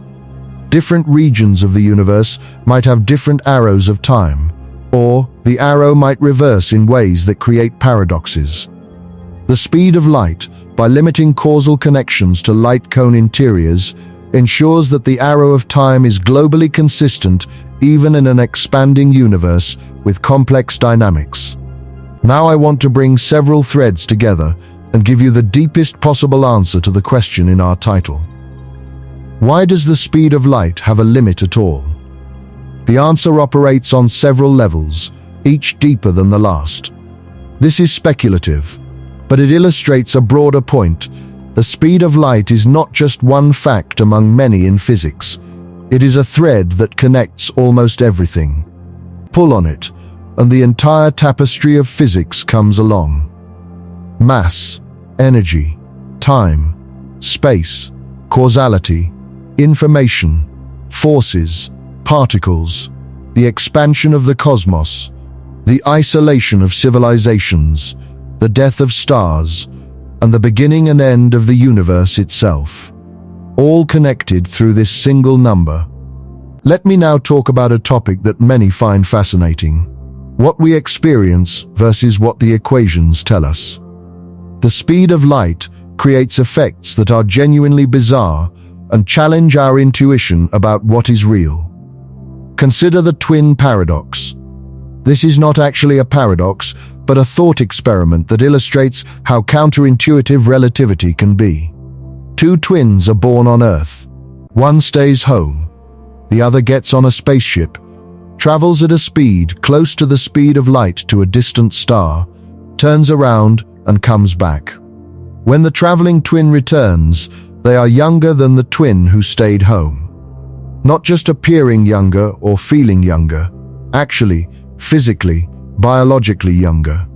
Less time has passed for them. Their cells have divided fewer times. They have lived fewer seconds. If the traveling twin was gone for what the home twin measured as 50 years, the traveling twin might have aged only a few years. This is confirmed by experiment, not with human twins, but with precision clocks. Atomic clocks have been flown around the world on airplanes and returned to compare with identical clocks that stayed on the ground.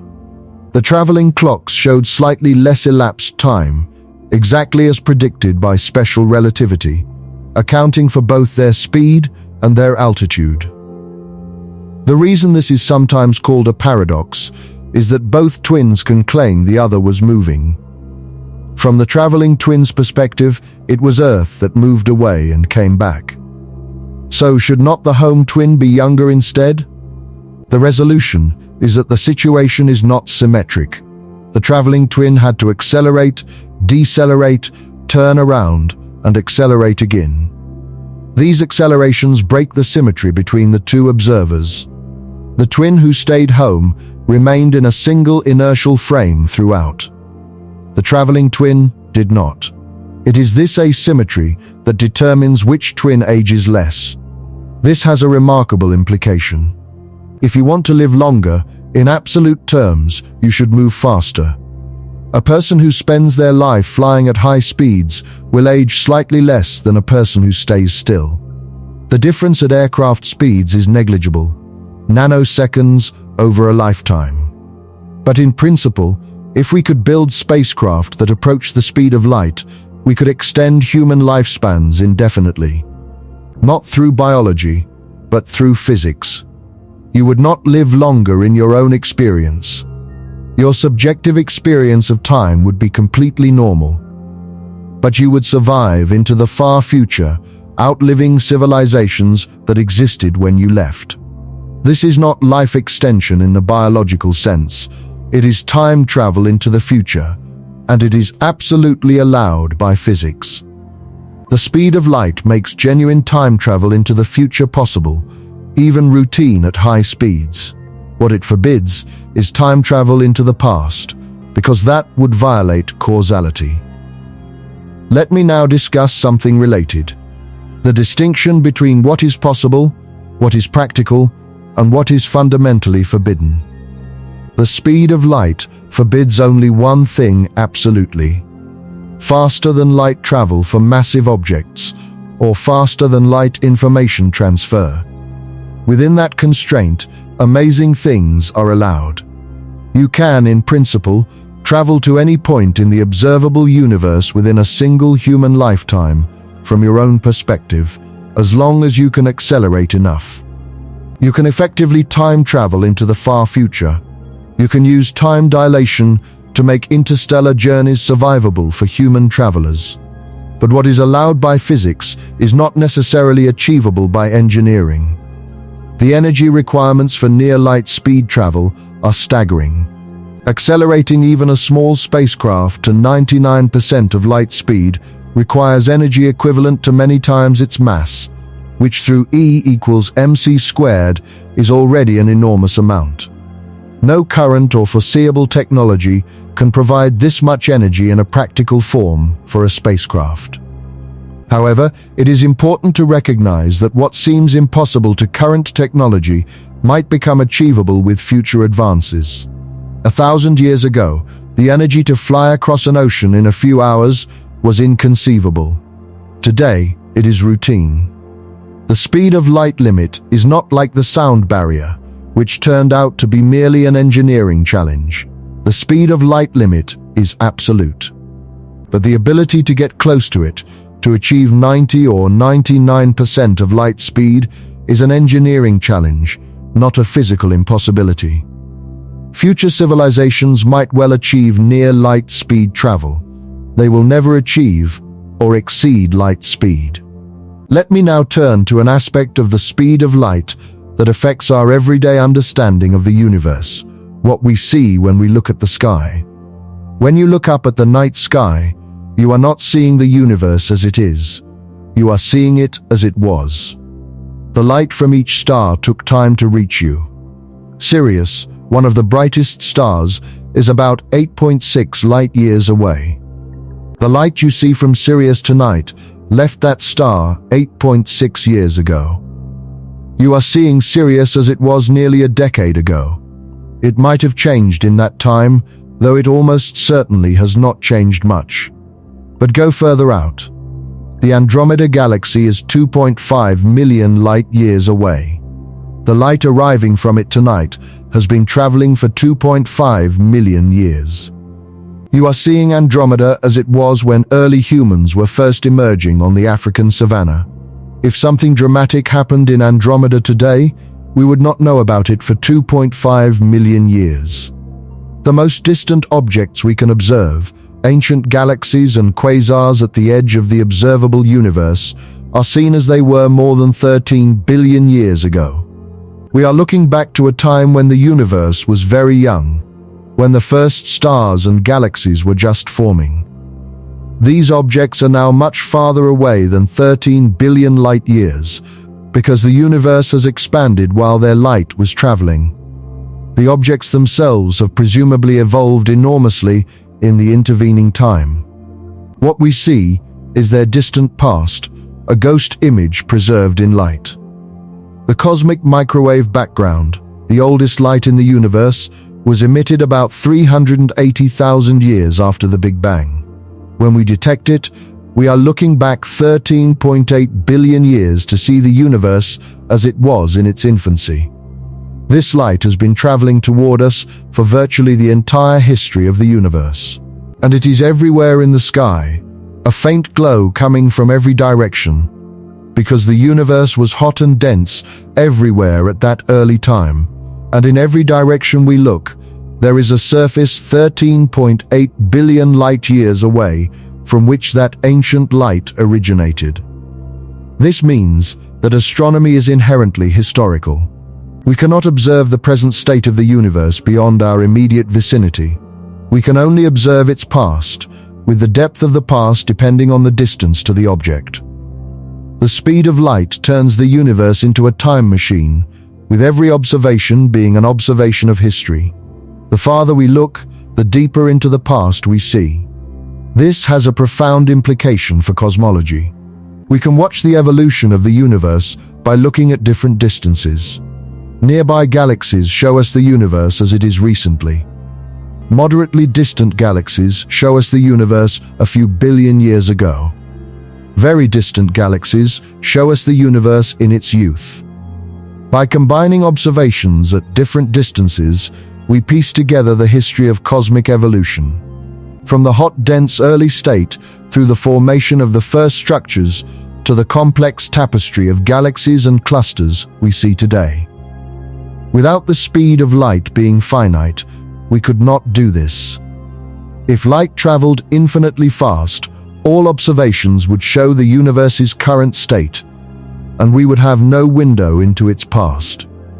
The finite speed of light is what makes the universe's history visible to us, written in light across the sky, with distance serving as a proxy for time. Now I want to address the question of whether anything travels faster than light in any meaningful sense that we have not already discussed. Let me be thorough here, because this is a topic where misconceptions are common.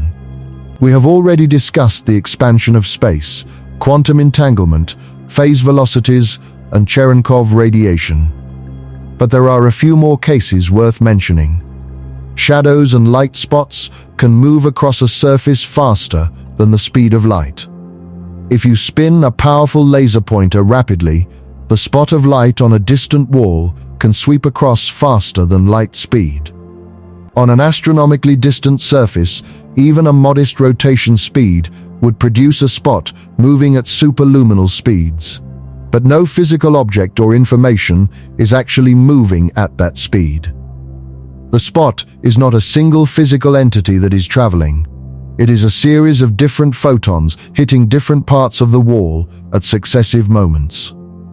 No cause and effect relationship connects one part of the spot's path to another at superluminal speeds.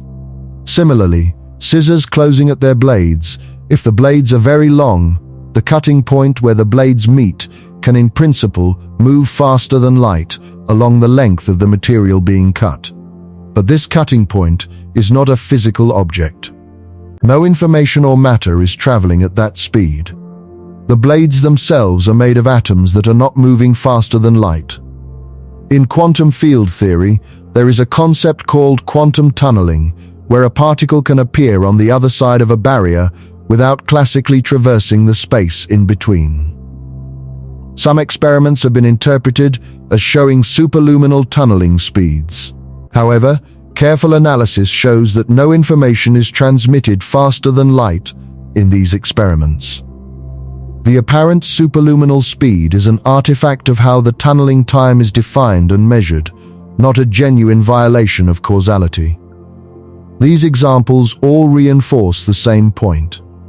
You can construct scenarios where some mathematical quantity exceeds the speed of light. But you can never construct a scenario where information, causality, or physical influence propagates faster than light. The speed limit is specifically about the transfer of information and the propagation of causal influence. It is not about every mathematical quantity that has dimensions of speed.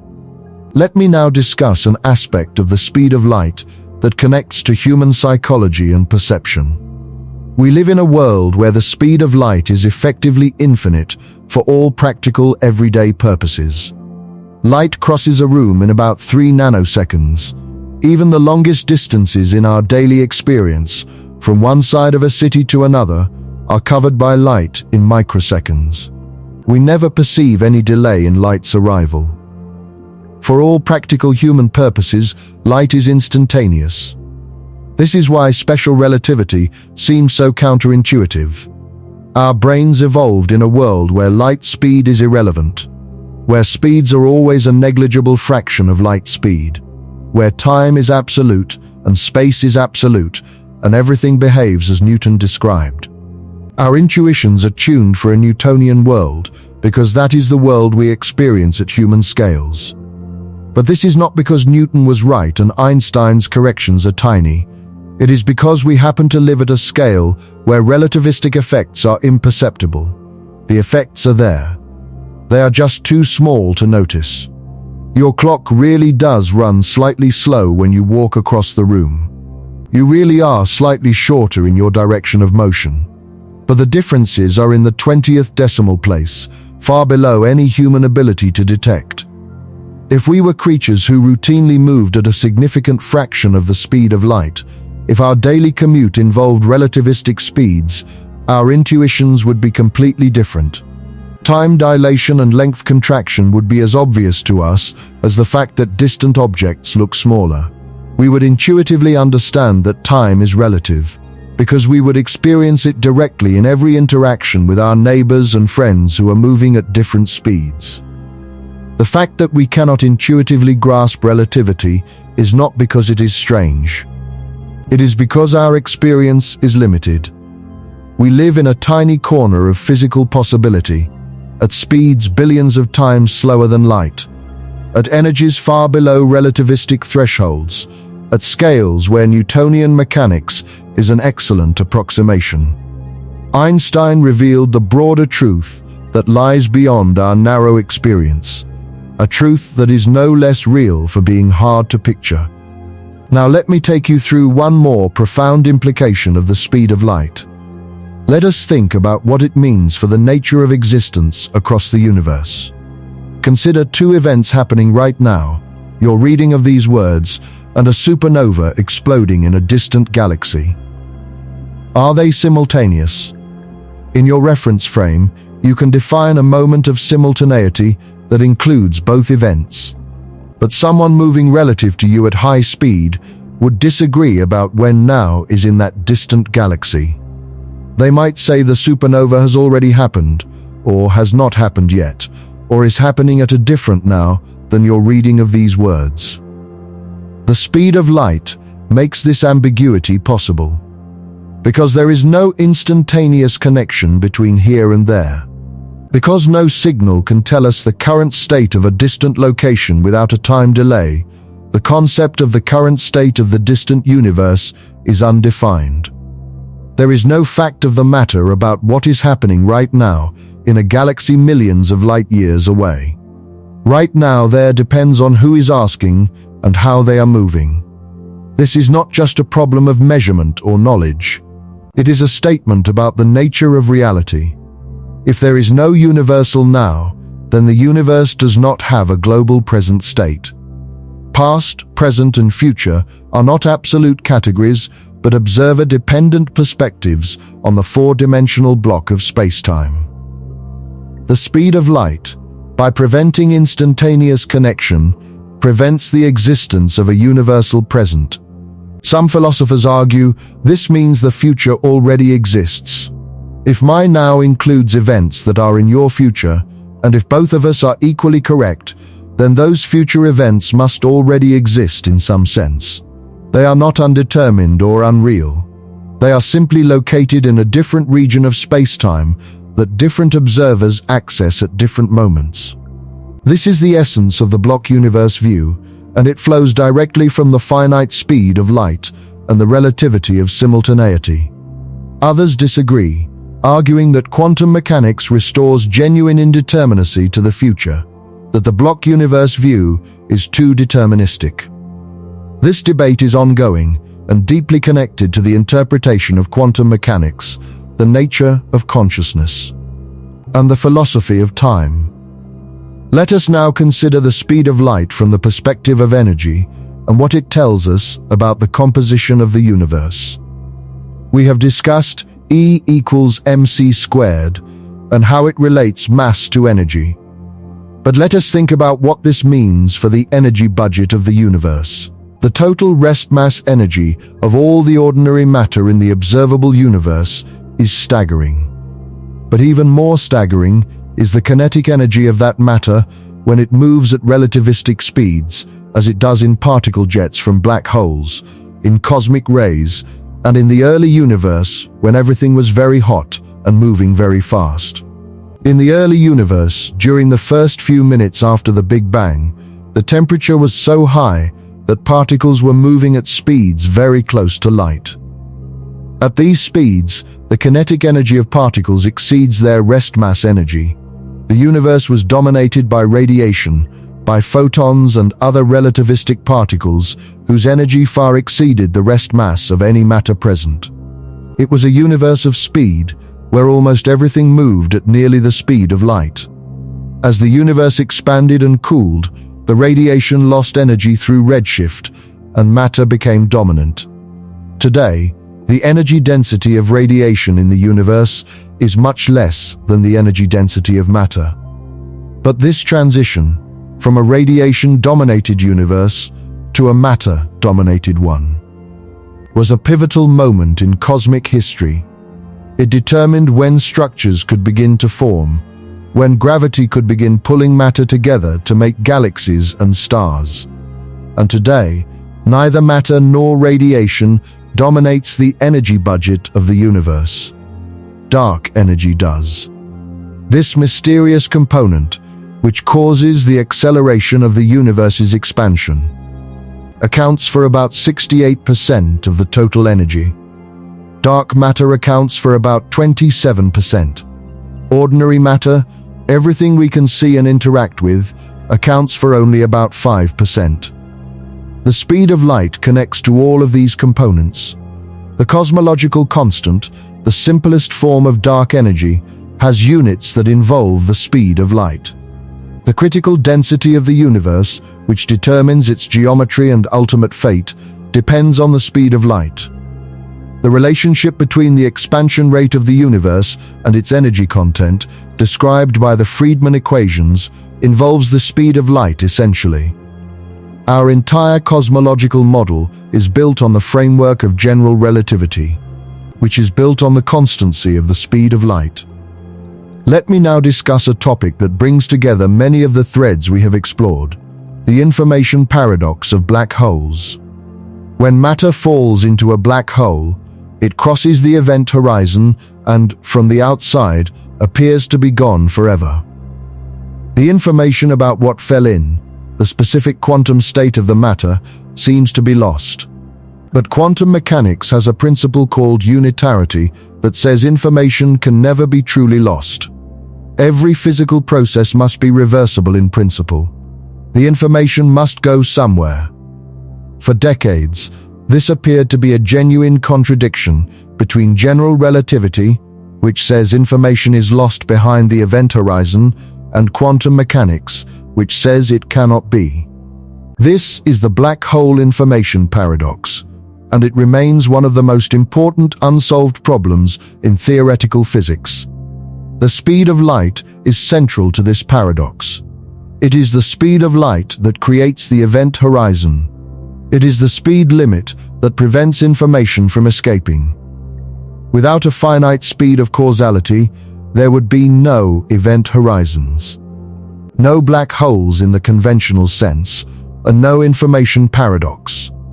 Recent developments suggest that the information might be preserved in subtle correlations in the Hawking radiation emitted by the black hole as it slowly evaporates.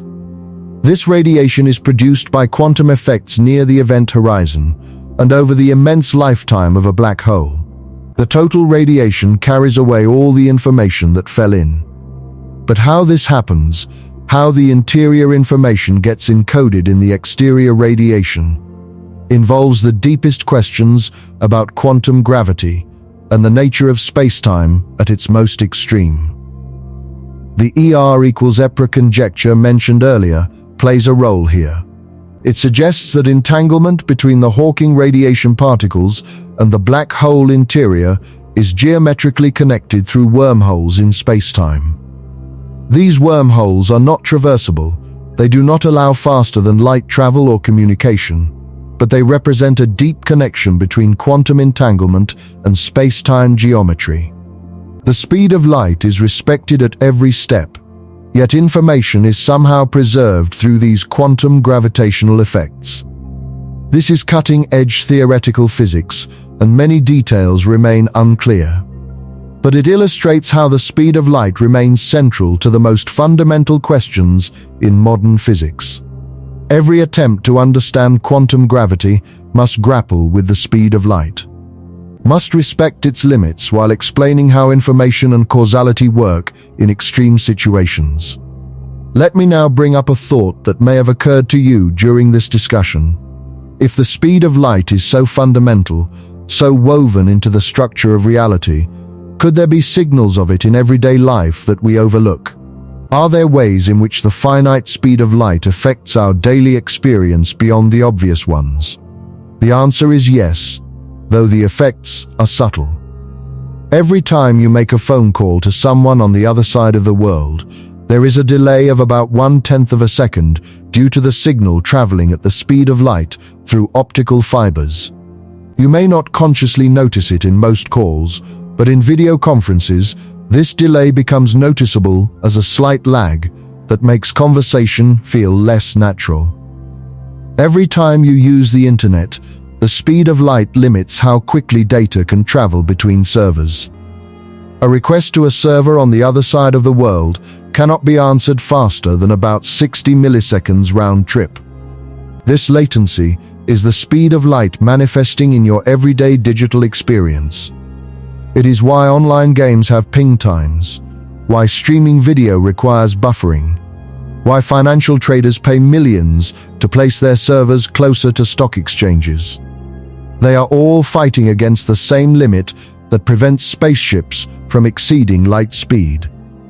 In finance, some trading algorithms work on timescales of microseconds. Making decisions faster than light can travel a few hundred meters. The physical location of a trading firm relative to the stock exchange matters because the speed of light determines who gets information first. In a very real sense, Wall Street operates near the limits set by special relativity. In particle physics experiments, the detectors that record collisions in the Large Hadron Collider must be exquisitely timed, with precision better than a nanosecond. The speed of light determines when signals from different parts of the detector arrive at the data collection systems, and these timing differences are used to reconstruct the paths and energies of particles produced in the collisions. In the design of computer chips, as transistors have gotten smaller and clock speeds have gotten faster, the speed of light has become a limiting factor. A signal traveling at the speed of light can only cross a few centimeters in one clock cycle of a modern processor. This limits how large a chip can be and still function at high clock speeds. It is one of the reasons why computer performance has shifted from faster clocks to more parallel cores in recent years. We are bumping up against the speed of light at the scale of computer chips. In gravitational wave astronomy, the precise measurement of arrival times of gravitational waves at different detectors, separated by thousands of kilometers, allows scientists to determine the direction the waves came from. The speed of light determines the maximum time delay between detectors, and this time delay is measured with sub-millisecond precision. The geometry of the detector network, combined with the speed of light, creates a way to map the sky in gravitational waves, just as our two ears use the speed of sound to localize sounds. These examples show that the speed of light is not just an abstract constant relevant only to cosmology and particle physics. It is a practical constraint that shapes technology, communications, finance, and scientific instrumentation. It is woven into the fabric of our technological civilization, just as it is woven into the fabric of space-time. Now let me address one more deep aspect of the speed of light: its connection to symmetry. In physics, symmetries are among the most important and fundamental concepts. A symmetry is a transformation that leaves the laws of physics unchanged. If you rotate your laboratory, the laws of physics do not change. This rotational symmetry is connected, through a deep theorem by mathematician Emmy Noether, to the conservation of angular momentum. Translational symmetry, the fact that the laws of physics are the same everywhere in space, is connected to the conservation of momentum. Time translation symmetry, the fact that the laws of physics are the same at all times, is connected to the conservation of energy.